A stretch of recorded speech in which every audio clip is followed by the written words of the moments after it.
திருச்சிற்றம்பலம். தென்னாடுடைய சிவனே போற்றி, எந்நாட்டவர்க்கும் இறைவா போற்றி, காவாய் கடகத்திரளே போற்றி, கைலை மலையானி போற்றி போற்றி, அருள்மிகு உண்ணாமலை சமேத அண்ணாமலையார் திருவடிகள் போற்றி போற்றி, திருத்தணி முருகப்பெருமான் மலரடிகள் போற்றி போற்றி, அருள்மிகு சிவகாமி அம்பாள் சமேத அருள் ஜோதி நாதனே திருவடிகள் போற்றி போற்றி, அனைத்தடியார்களுக்கும் திருவடி வணக்கம். குருவாழ்க, குருவே சரணம்.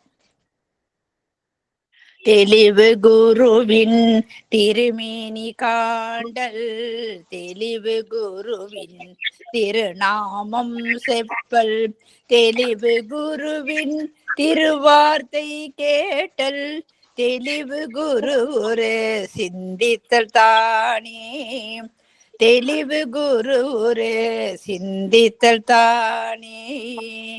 திருச்சிற்றம்பலம். சாருமதியம்மா விநாயகர் பாடல் பாடுங்க. பிடியதன் ஊரு உமை கொலமிகு கரியது, வடி கொடு தனதடி வழிபடும் அவரிடர், கடி கணபதி வர அருளினன் மிகு கொடை, வடிவினர் பயில் வலி வளமுறை இறையே. செல்வியம்மா நாலு துதி பாடுங்க. திருச்சிற்றம்பலம். பூவியர்கோன் வெப்பொழித்த புகழியர்கோன் கழல் போற்றி, ஆழிமிசை கண்மிதப்பில் அணைந்த வீரான் அடி போற்றி, வாழிய திரு நாவலூர் வந்தொண்டர் பதம் போற்றி, ஊழிமலி திருவாத ஊர திரு தாள் போற்றி. திருச்சிற்றம்பலம். சிவாய நம. அம்மா திருவடி வணக்கம். அனைத்து அடியார்களுக்கும் திருவடி வணக்கம். ஆண் பண்ண பிற்பாடு இது மாதிரி திருவடி வணக்கம் சொல்லக்கூடாதுன்னு சொல்லியிருக்கிறேன், பல முறை சொல்லியிருக்கிறேன். சிவாய நம. மைக் ஆன் பண்ணுங்க, ஆஃப் பண்ணுங்க உஷாமா. அனைத்தடியார்களுக்கு திருவடி வணக்கம்ட்டு மைக் ஆன் பண்ணி ஆரம்பிச்ச பிற்பாடு சொல்ல வேண்டாம், வீடியோ ஆன் பண்ணி நமஸ்காரம் பண்ணுங்க. பல முறை சொல்லிட்டேன், இப்பதான் சொல்லியிருக்கிற புவனேஸ்வரி அம்மா. ஆன் பண்ண பிற்பாடு நீங்க திருவடி வணக்கம்லாம் சொல்லக்கூடாதுன்னு எத்தனையோ முறை சொல்லியிருக்கிறாங்க. மறுபடியும் அதே தப்புதான் பண்றீங்க. சிவாய நம. இந்த வெள்ளிக்கிழமை நடைபெறாதனால இன்னைக்கு நம்ம சனிக்கிழமை வைத்திருக்கிறோம். இது வரைக்கும் சனிக்கிழமை நம்ம வகுப்பு வைக்கிறது இல்லை, திருவாசம் படிக்கிறது வேற ஏதாவது ஒரு வகுப்பு தான் வைப்போம். அந்த வகையில இன்னைக்கு அம்மாவுடைய வகுப்பு. இது வரைக்கும் அம்மா ஏயர்கோன் கடிக்காம நாயனார் புராணத்துல 29 பாடல் முடிச்சிருக்கிறாங்க. இன்றைக்கு 30வது பாடல் ஆரம்பம். அதாவது திருத்தொண்டர் புராணத்துல 3184 நம்பி ஆரூர் திருவாரூரில் அப்படின்ற பாடல் ஆரம்பம். அவங்க முன்னால ஒரு முன்னுரை சொல்லிதான் எப்பயுமே ஆரம்பிப்பாங்க. புக்கு புதுசா அடியார்களுக்கெல்லாம் தெரிஞ்சுக்கணுன்றதுனால அடியன் இந்த கருத்தை சொன்னேன். சிவாய நம. அம்மா நீங்க ஆரம்பிக்கலாம்மா, வாருங்களம்மா. ஓம் நம சிவாய. திருச்சிற்றம்பலம். அனைத்து சீரடியார் பெருமக்களின் அருட்பொற்பாதங்களையும் அன்புடன் பணிந்து போற்றி வணங்குகின்றேன். ஒப்பில்லாத தெய்வ சேக்கிழார் பெருமான் திருவடிகள் போற்றி போற்றி. எம்பெருமான் சுந்தரமூர்த்தி நாயனார் பெருமான் திருவடிகள் போற்றி போற்றி. எம்பெருமான் ஏயர்கோன் கலிக்காம நாயனார் பெருமான் திருவடிகள் போற்றி போற்றி.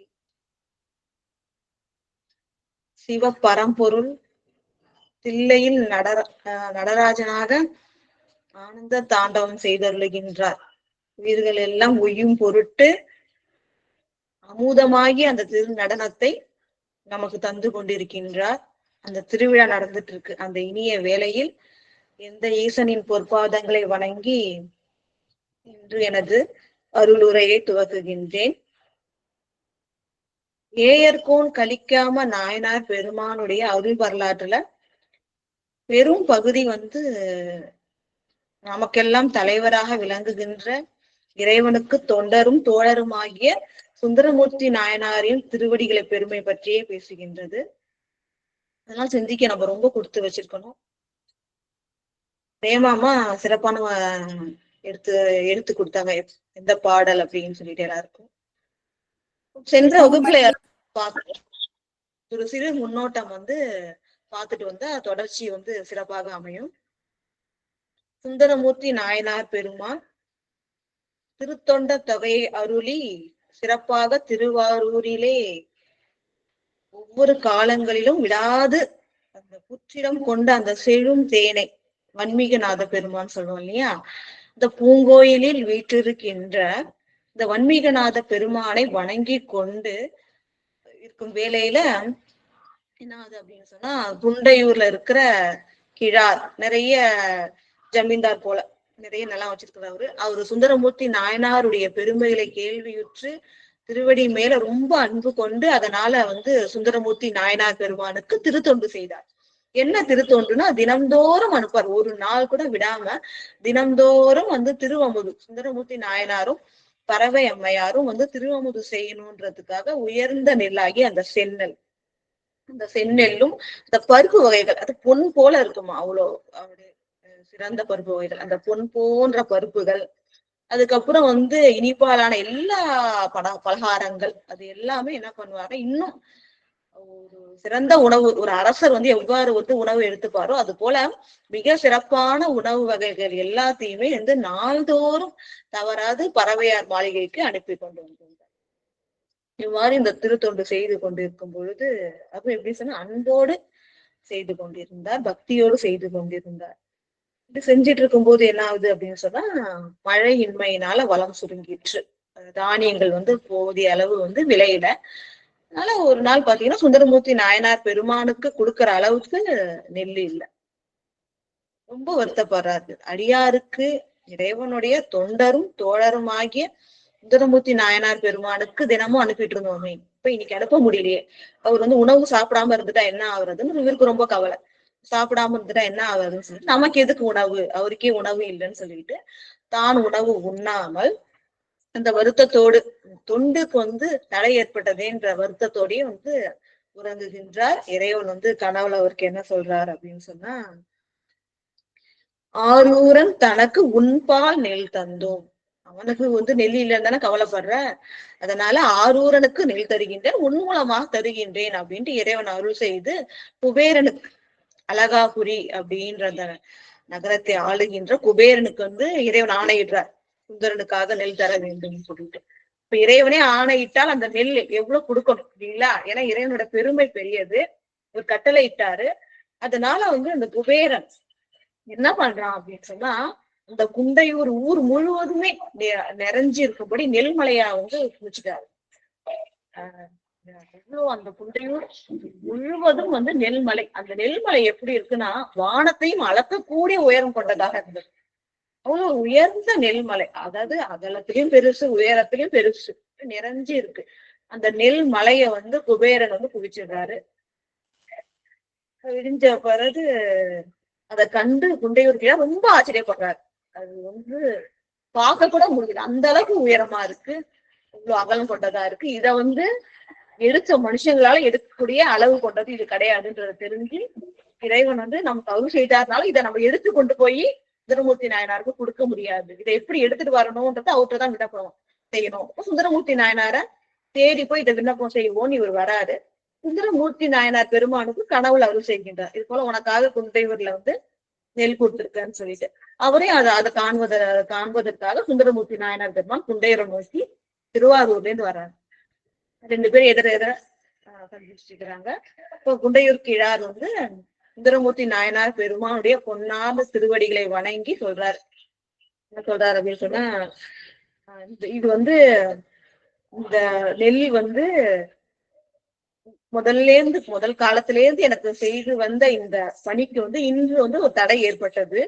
அதை பார்த்து அண்டர் பிரான் ஆகிய இறைவன் தாமே இந்த நெல் மலையை கொடுத்து அருளினார் அப்படின்னு சொல்லிட்டு, ஆனா இது என்னால எடுக்கக்கூடிய அளவு இல்லது அப்படின்னு சொல்லிட்டு சுந்தரமூர்த்தி நாயனாரோட சேர்ந்து போய் பாக்குறாங்க. அப்போ பாக்குறாங்க அந்த வானளாவிய அந்த நெல்மலையை பார்த்த உடனே சுந்தரமூர்த்தி நாயனார் பெருமானுக்கு தெரியுது, இது அருளிய இறைவன் தான் இது எடுத்துட்டு போறதுக்கு ஆளும் தரணும் அப்படின்றது தெரிஞ்சுக்கிட்டு இறைவனுக்கு இது குறிச்சு விண்ணப்பம் செய்யணும்ட்டு பக்கத்துல திருக்கோளிலி அப்படின்ற அந்த திருத்தலத்துக்கு போறாரு. சென்று என்ன கேட்கிறாரு அப்படின்னு சொன்னா, இந்த இந்த நெல்லானது, இந்த திருவமுதுக்கு கொடுக்கப்பட்ட நெல்லானது சுந்தரமூர்த்தி நாயனார் பொருட்டு தந்தது இருந்தாலும் சுந்தரமூர்த்தி நாயனார் பெருமான் தன்னை அடைந்தவர்களை காக்கின்ற வள்ளல் தன்மை கொண்டது. இப்ப என்ன சொல்றாருன்னா, வாழன கண்மடவா, வாள் போன்ற அந்த கண்ணினை உடைய பறவையார் வருந்த கூடாதுன்றதுக்காக இறைவா நீ நெல்லு தந்த, ஆனா அதை எடுத்துட்டு போறதுக்கு ஆள் இல்லை ஐயா, அதனால அத எடுத்துட்டு வந்து நீதான் கொண்டு வந்து சேர்க்கணும் திருவாரூருக்குன்னு சொல்லிட்டு ஒரு விண்ணப்பம் வைக்கிறார் பாடல்ல. இறைவன் என்ன திருவருள் செய்யறாருன்னா, இந்த இறைவனோட திருவருள் எல்லாரும் பார்க்கக்கூடியதா அமையக்கூடாது இல்லைங்களா, இந்த அதிசயம்லாம். அதனால என்ன சொல்றாரு, இன்று பகல் பொழுது கழியட்டும், இரவு பொழுது நம்முடைய பூதங்கள் சிவகணங்கள் என்ன பண்ணும், இந்த நெல்மலையை கொண்டு வந்து திருவாரூர்ல சேர்ப்பிக்கும்னு ஒரு வாக்கு. அதை கேட்டு மகிழ்ந்து சுந்தரமூர்த்தி நாயனார் பெருமான் சென்று விடுகின்றார். அன்று இரவு என்ன ஆகுது அப்படின்னு பாத்தீங்கன்னா, பூதங்கள் மிக்கு எழுந்தது. அந்த சிவ பூதங்கள்லாம் மிக்கு, ஏன்னா நிறைய இல்லையா, நெல்மலை மலை அளவுக்கு இருக்கு. அப்ப நான் 1 2 பார்த்தா அது மிக்கு எழுந்தது, நிறைய கூட்டம். அந்த அந்த பூதங்கள்லாம் நிறைய வந்துச்சு. அந்த பூதங்கள்லாம் சொன்னோம் இல்லையா, சிவ பூதங்கள் குட்டையா குண்டா இருக்கும் அப்படின்னு சொன்னோம் இல்லையா, அந்த பூதங்கள் குரல் பூதங்கள் எல்லாம் பூத படையே என்ன பண்ணா, கவர்ந்துச்சா. எல்லாம் இந்த நெல்லை கவர்ந்து கொண்டு எங்க போகுது அப்படின்னு சொன்னா திருவாரூர்ல நிறைக்குது. முதல்ல சுந்தரமூர்த்தி நாயனார் பெருமான் பொருட்டு பறவையார் மாளிகை முழுவதும் முதல்ல நிறைச்சிருக்கு. அதுக்கப்புறம் பாத்தீங்கன்னா அந்த ஊர் முழுவதும் நிறைச்சிருச்சு. யாருக்கும் வீட்டு வெளியில கால் எடுத்து வைக்க கூட இடம் இல்லாத அளவுக்கு ஊர் முழுவதும் என்ன பண்றாங்க, அந்த நெல்மலை. ஏன்னா அவ்வளவு உயர்ந்த நெல்மலை, அவ்வளவு அதிகமான அளவு கொண்டது. அதனால திருவாரூர் முழுவதும் என்ன பண்ணிட்டாங்க, சுந்தரமூர்த்தி நாயனாருடைய பெருமையை திருவாரூர் மக்களும் பறவையார் அன்னையாருடைய மகிமையை உணர்ந்து வழிபட இந்த இறைவன் திருவிளையாடல் நிகழ்த்துகின்றார். அப்புறம் எங்க பார்த்தாலும் நெல்மலையா இருக்கு. நெல்மலை திருவாரூர் அடங்கவும் போடவே அடங்குற அளவுக்கு போடுறதே கஷ்டமா, அந்த அளவுக்கு கஷ்டப்பட்டு உள்ளார வெளியில போகாம கொட்டி வைக்கிறாங்க. அவ்வளவு நெல்மலை ஆக்கி இதை பாக்குறவங்களும் அற்புதம் எழுதுறது போல நெல்மலையா ஊரு ஃபுல்லா நெல்மலைய கும்பிச்சிருதுங்க. இப்ப காலையில எல்லாரும் பாக்குறாங்க, எல்லாம் பார்த்த உடனே அதிசயிக்கிறாங்க, எந்த ஊர்ல விளைஞ்சது, எந்த உலகத்துல விளைஞ்சது இந்த நெல்லாம் அப்படின்னு சொல்லிட்டு ரொம்ப ஆச்சரியப்படுறாங்க. அப்புறம் சொல்றாங்க, பாக்கியத்தின் பயனாக விளங்குகின்றார் பறவையார் அப்படின்னு சொல்லிட்டு அப்படின்னு சொல்லிட்டு அவங்கள போற்றி சொல்றாங்க. அவங்களுக்கு கூட இந்த நெல்லை சேமிச்சு வைக்க முடியாது, வைக்கிறதுக்கு இடம் பத்தாது அப்படின்னு எவ்வளவோ புகழ்ந்து சொல்றாங்க. பறவையார் என்ன பண்றாங்க அப்படின்னு சொல்லி முரசு அறிவித்து என்ன சொல்றாங்கன்னா, அவங்கவுங்க எல்லைக்கு உட்பட்ட வீட்டோட எல்லைக்கு உட்பட்ட நெல்மலையை எடுத்துக்கலாம். பாருங்க, இந்த பூதங்கள் எல்லார் வீட்லயும் நிறைக்கல, ஏன்னா இது பறவையாருக்காக சுந்தரமூர்த்தி நாயனார் தான் கொடுக்கப்பட்டது. அப்போ அவங்க அறிவிச்சுதான் மத்தவங்க எடுத்துக்கணும் அப்படின்ற அந்த அருளால வெளியிலதான், அந்த ஊர் உள்ள வெளியிலதான் கூட்டிட்டு போயிருக்காங்க. இப்போ ஒரு வீட்டுல இன்னொரு வீட்டுக்கோ இல்ல தெருவுக்கே போற முடியாத அளவுக்கு எங்க பார்த்தாலும் நெல்மலை இருக்கு. அப்போ அங்க ஆள்லாம் இயங்கணும்ன்றதுக்காகவும் அந்த மக்கள், ஏன்னா அவங்களும் பஞ்சத்தினால உணவு இல்லாம இருப்பாங்க, இப்ப அவங்களுடைய அந்த பஞ்சத்தை அந்த பசியை போக்கணும்ன்றதுக்காக பறவையார் என்ன பண்ணுவாங்கன்னா முரசு அறிவித்து அவங்கவுங்க வீட்டுக்கு எல்லைக்குள்ளார இருக்கிற நெல்மலையை அவங்க வீட்டுக்கு எடுத்துட்டு போகலாம் அப்படின்னு அவங்க சொன்னதுக்கு அப்புறம் எல்லாரும் என்ன பண்ணுவாங்கன்னா அவங்களோட வீட்டு எல்லைக்குள்ள இருக்கிற நெல்லை எடுத்துட்டு போய் அவங்க வீட்டு மாளிகையில நிறைவிக்கிறாங்க அப்படின்னு சொல்லிட்டு பறவையார் அன்னையார் சுந்தரமூர்த்தி நாயனார் பெருமான் தனக்கும் ஊர்ல இருக்கிற எல்லாருக்கும் அருள் செய்ததை நினைத்து அவங்க திருவடியில விழுந்து வணங்குறாங்க. இதுவரையும் சென்ற வகுப்புல பார்த்தோம். இப்போ 30வது பாடல்ல இருந்து இறைவன் திருவருளால சிந்திப்போம். நம்பி ஆரூரர் திருவாரூரில் நயந்து உரைநாள் செம்பொன் புற்றிடம் கொண்டு வீற்றிருந்த செழும் தேனை தம்பெரிய விருப்பினோடும் தாழ்ந்து உணர்வினால் பருகி இம்பருடன் உம்பர்களும் அதிசயிப்ப ஏற்றினார். அதாவது சுந்தரமூர்த்தி நாயனார் பெருமான் எப்படி இறைவனை பணிகின்றார், உள்ளம் ஒன்றி எப்படி பணிகின்றார் அப்படின்ற சிறப்பு இங்க சொல்லியிருக்காங்க. நம்பி ஆரூரர் திருவாரூரில் நயந்து உரையும். நம்பி ஆரூரர் ஆகிய நம்ம சுந்தரமூர்த்தி நாயனார் பெருமான் திருவாரூரில் நயந்துனா விருப்பத்தோடு இருக்கின்றார் இல்லையா, இறைவனை தரிசிக்க வேண்டும், காலங்களிலும் இறைவனை தரிசிக்கணும் அப்படின்ற ஒரு ஆசை, அந்த ஆசையால விருப்பத்தால விரும்பி அங்க என்ன பண்ற உரைகின்ற நாள்ல என்ன ஆகுது அப்படின்னா, செம்பொன் புற்றிடம் கொண்டு வீற்றிருந்த செழுந்தேனை. நமக்கு தெரியும் திருவாரூர் பூங்கோயில்ல மூலஸ்தானத்துல இருக்கிறது வந்து புற்றிடம் கொண்டார்தான். அதான் வன்மீகநாதர் அப்படின்னு சொல்லுவோம். புற்றிடம் கொண்டார், அவர் தான் மூலவர். தியாகராஜர் பக்கத்துல இருப்பாரு, ஆனா மூலவர்னு பாத்தீங்கன்னா புற்றிடம் கொண்டார் தான். மிகவும் பழமையான திருக்கோயில். அதனாலதான் புற்றிடம் கொண்டவராக இறைவன் இருந்தாலும் அபிஷேகம் உண்டு. காரணம் என்னன்னா அவ்வளவு மிக மிக மிக பழமையான திருக்கோயில். அங்க அந்த புற்றிடம் கொண்ட பிரான் இருக்காங்க இல்லையா, அந்த அந்த புற்று எப்படி இருக்கும் அப்படின்னு சொன்னா, உள்ளார செம்பொன் ஜோதியாக இறைவன் எழுந்தருளி இருக்காருல்ல, அந்த அந்த தன்மை அப்ப புற்றுக்கும் இருக்குல்ல. அப்ப வந்து அந்த அப்படியே வந்து ஜொலிக்குதான். அது எப்படி இருக்குன்னு பாருங்களேன். செம்பொன் புற்றிடம் கொண்ட, செம்பொன் போல அந்த புற்று வந்து இருக்குதான்.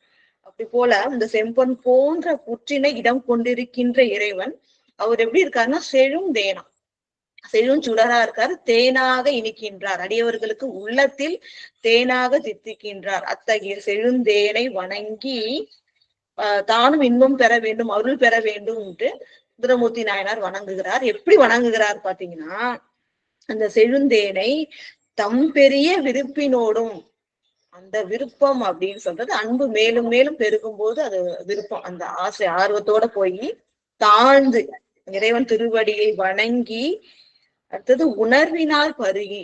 அதாவது சாதாரண தேனை என்ன பண்ணும், நாக்குனால பருகும்.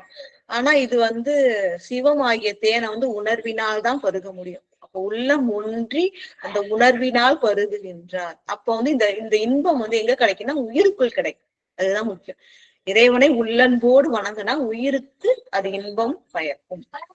இப்ப பாத்தீங்கன்னா அப்படி புற்றில் செம்பொன் புற்றில் வீற்றிருக்கின்ற அந்த செழும் தேனை எப்படி பண்றான்னா தாழ்ந்து, இறைவனை முதல்ல தாழ்ந்து அதுக்கப்புறம் தான் போற்றி வணங்குறோம். அப்ப தாழ்ந்து அதுக்கப்புறம் உணர்வினால் பருகுகின்றார். உள்ளம் ஒன்றி வழிபடுகின்றார்.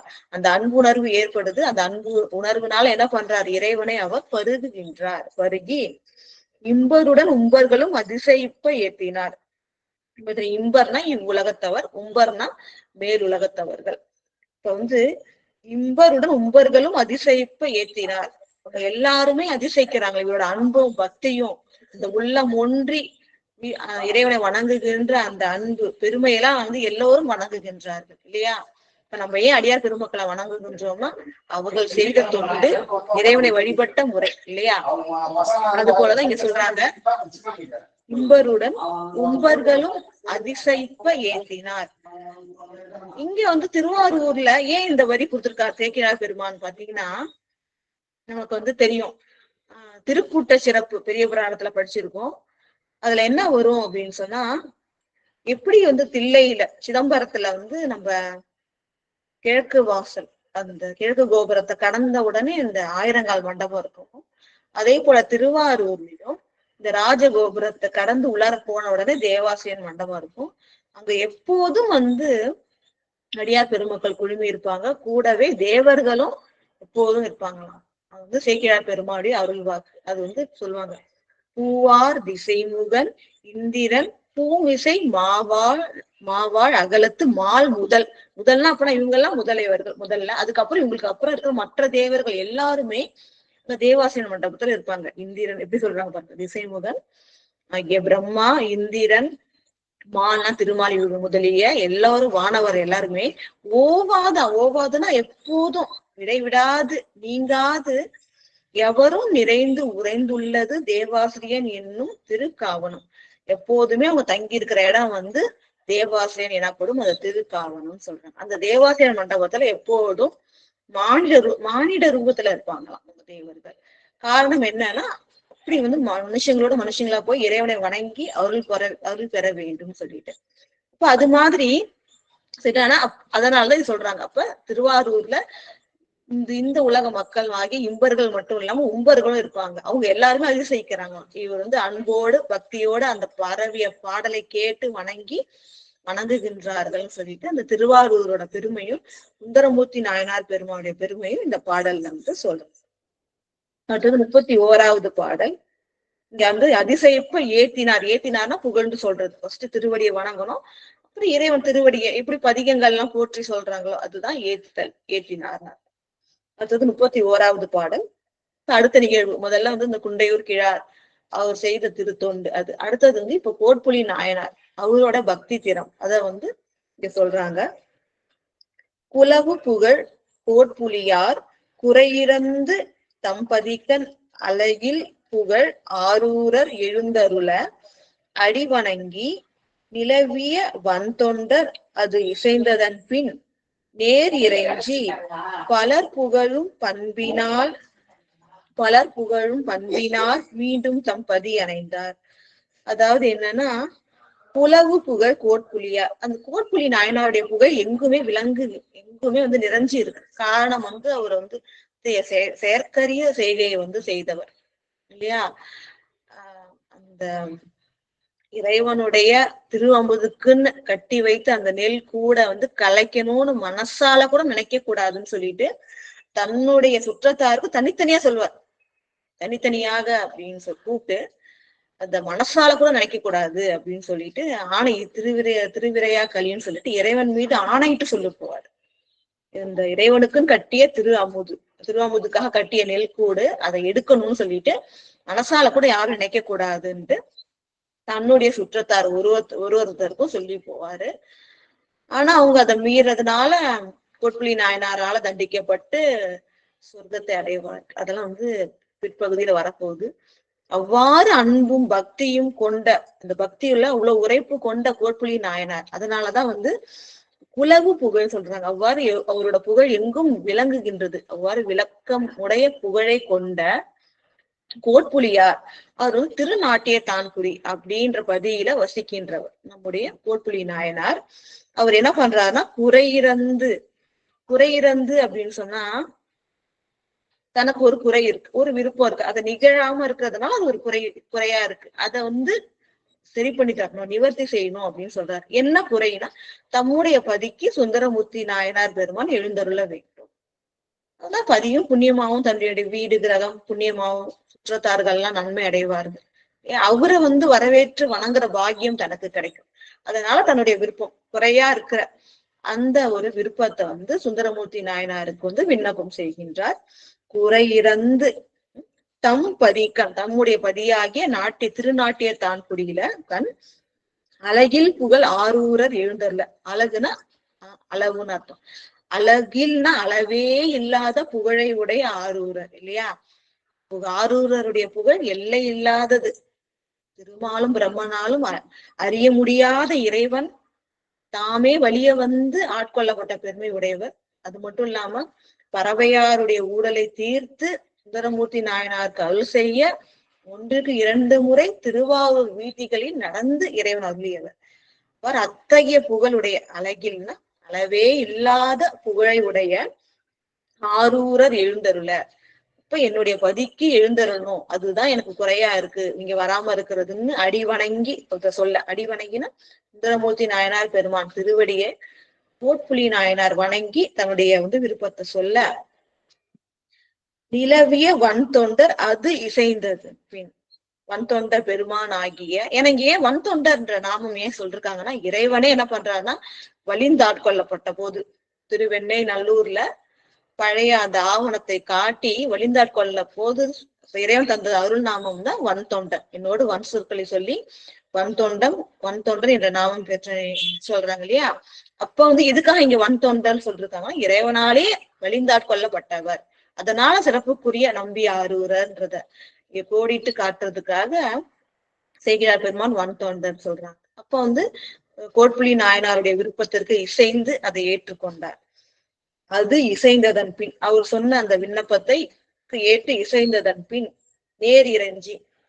இப்ப வந்து எப்படின்னு சொன்னா, நம்ம பெரியவங்கள்ட்ட பேசணும்னா ஆரம்பிக்கும் போதும் வணங்கணும், முடிக்கும் போதும் வணங்கணும் இல்லையா. ஃபர்ஸ்ட் என்ன பண்றாருன்னா, அடி வணங்கி தன்னுடைய விருப்பத்தை வந்து சொல்றாரு.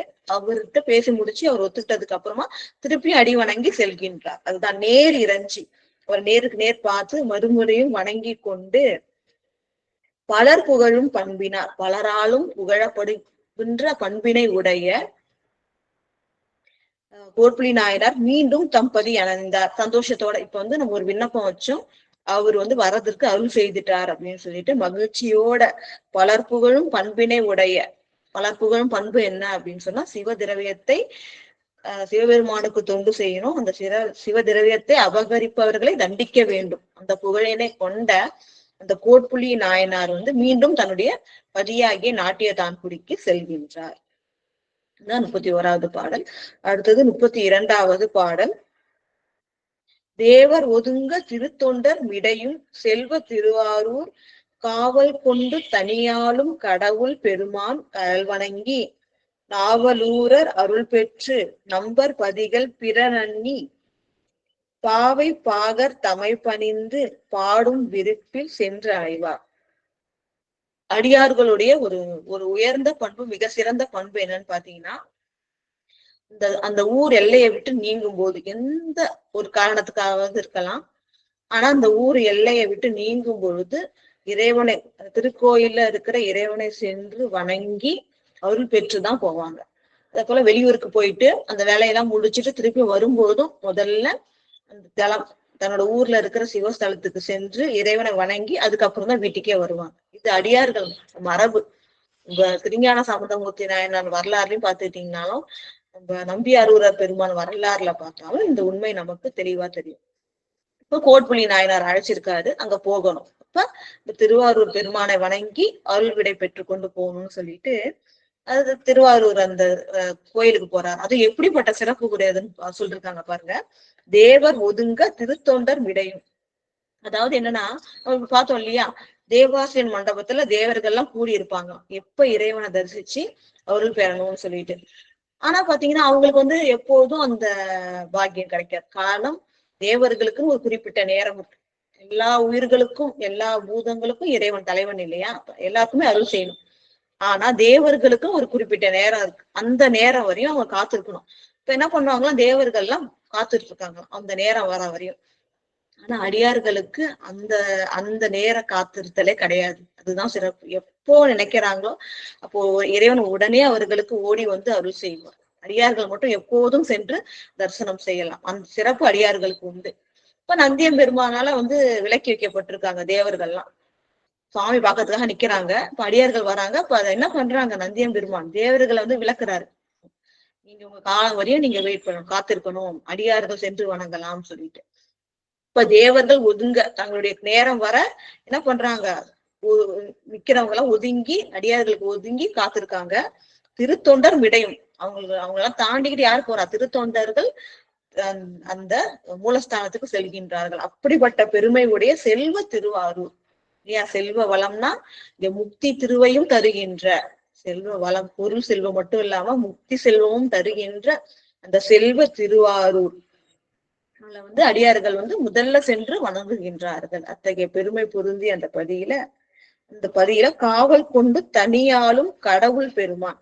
காவல் கொண்டு அரசன், அந்த ஊரை வந்து காவல் கொண்டு அரசாளுகின்ற புற்றிடம் கொண்டவராகிய சிவபெருமான். அவர் எப்படி சொல்றாங்கன்னா, தனியாலும், தானே ஒருவனாக, ஏன்னா கணக்கு நேர் யாரும் இல்லையா, அந்த ஊரை வந்து காவல் கொண்டு அரசனாக விளங்கி ஆளுகின்ற கடவுள் பெருமான். மற்ற தெய்வங்களுக்கும் தலைவனாக, பெருமானாக, பெரியவனாக விளங்குகின்ற சிவ பரம்பொருள் வந்து அவருடைய கழல் வணங்கி, புற்றிடம் கொண்ட பிரானுடைய கழல் வணங்குறார். தேவர்கள் காத்திருக்க அடியார்கள் முதலில் சென்று நினைத்த நேரத்திலெல்லாம் சென்று வணங்குகின்ற அந்த திருவாரூரில் வீற்றிருக்கின்ற இந்த கடவுள்களுக்கு எல்லாம் பெருமானாகிய புற்றிடம் கொண்ட பெருமானின் கழல் வணங்கி, இறைவன் திருவடிகளை வணங்கி நாவலூர அருள் பெற்று, அவருடைய அருளை பெற்று கொண்டு நம்பர் பதிகள் பிற நன்னி. இல்லையா, இதுவும் அடியார்களுடைய இயல்பு. அதாவது சிவஸ்தலங்கள், எந்த ஊருக்கு பிரயாணம் பண்ணாலும் வழியில இருக்கிற சிவஸ்தலங்கள்லாம் சென்று வணங்கி கொண்டுதான் போவாங்க. அதே போல திருவாரூர் இறைவனின் அருள் பெற்று திருநாட்டிய தான்குடி போற வழியில என்னென்னலாம் சிவஸ்தலங்கள் இருக்கோ அதெல்லாம் வணங்கி கொண்டே செல்கின்றார்கள். நம்பர் பதிகள், இங்க நம்பர்னா சிவபெருமான் இருக்கார் இல்லையா, அதாவது நம்பர்னா விருப்பத்திற்கு உரியவர், இன்னொன்னு நம்பகத்தன்மை உடையவர் இல்லையா. இறைவன் தான் வந்து நம்புதற்கு உரிய பொருள். அவ்வாறு நம்பராகிய சிவபெருமான் வீற்றிருக்கின்ற பதிகள் பல சிவஸ்தலங்களும் பிற நன்னி சென்று வணங்கி கொண்டு செல்கின்றார்.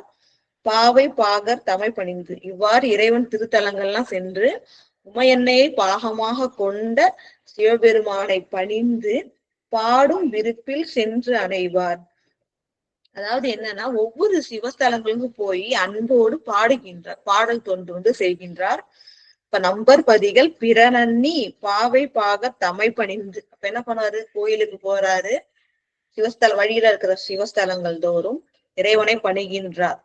அஷ்டாங்கமாகவோ பஞ்சாங்கமாகவோ சாஷ்டாங்கமாகவோ இறைவனை வணங்கி அதுக்கப்புறம் என்ன பண்றார், அவரோட பெருமைகளை திருப்பதிகத்தில் வைத்து பாடுகின்றார். பாடும் விருப்பில் சென்று அடைவார். இவ்வாறு பாடி இறைவனை போற்றுகின்ற விருப்பத்தோடையே சென்று அடைந்து இந்த செயல்களை எல்லாம் செய்து கொண்டே வருகின்றார். அடுத்தது 33வது பாடல். மாலும் அயனும் உணர்வு அறியார் மகிழும் பதிகள் பல வணங்கி ஞாலம் நிகழ் கோட்புலியார்த்தம் நாட்டிய தான்குடி நன்ன ஏலும் வகையால் அலங்கரித்து அங்கு அவரும் எதிர்கொண்டு இனிதிரஞ்சி கோலமணி மாளிகையின் கண் ஆர்வம் பெருக கொடுப்புக்கார். இப்ப வழியில இருக்க சிவஸ்தலங்கள்லாம் வணங்கி பதிகம் எல்லாம் பாடியாச்சு. அடுத்து திருநாட்டிய தான்குடி போறாரு. அங்க என்ன நடக்குது அப்படின்றத சொல்றாங்க. மாலும் அயனும் உணர்வு அறியார் மகிழும் பதிகள் பல வணங்கி. வழியில சிவஸ்தலங்கள்லாம் வணங்கிட்டு இருக்காரு இல்லையா, அங்க இருக்கின்ற இறைவன் எப்படிப்பட்டவர் அப்படின்னு பாத்தீங்கன்னா, மாலும் அயனும் உணர்வு அறியார். திருமாலாலையும் பிரம்மனாலையும் உணர்தற்கு அறியவர் இல்லையா, உலகெல்லாம் உணர்ந்து ஓதற்கு அறியவன் அப்படின்ட்டு. இறைவன் வந்து பெரியவன்றது ஒரு அறிவு, ஆனா எத்தகையவன், எவ்வளவு உயர்ந்தவன், எத்தகைய கருணை உடையவன், அன்புடையவன்றது உணர்வது அது அடியார்களுக்கு மட்டும்தான் எளியது இல்லையா.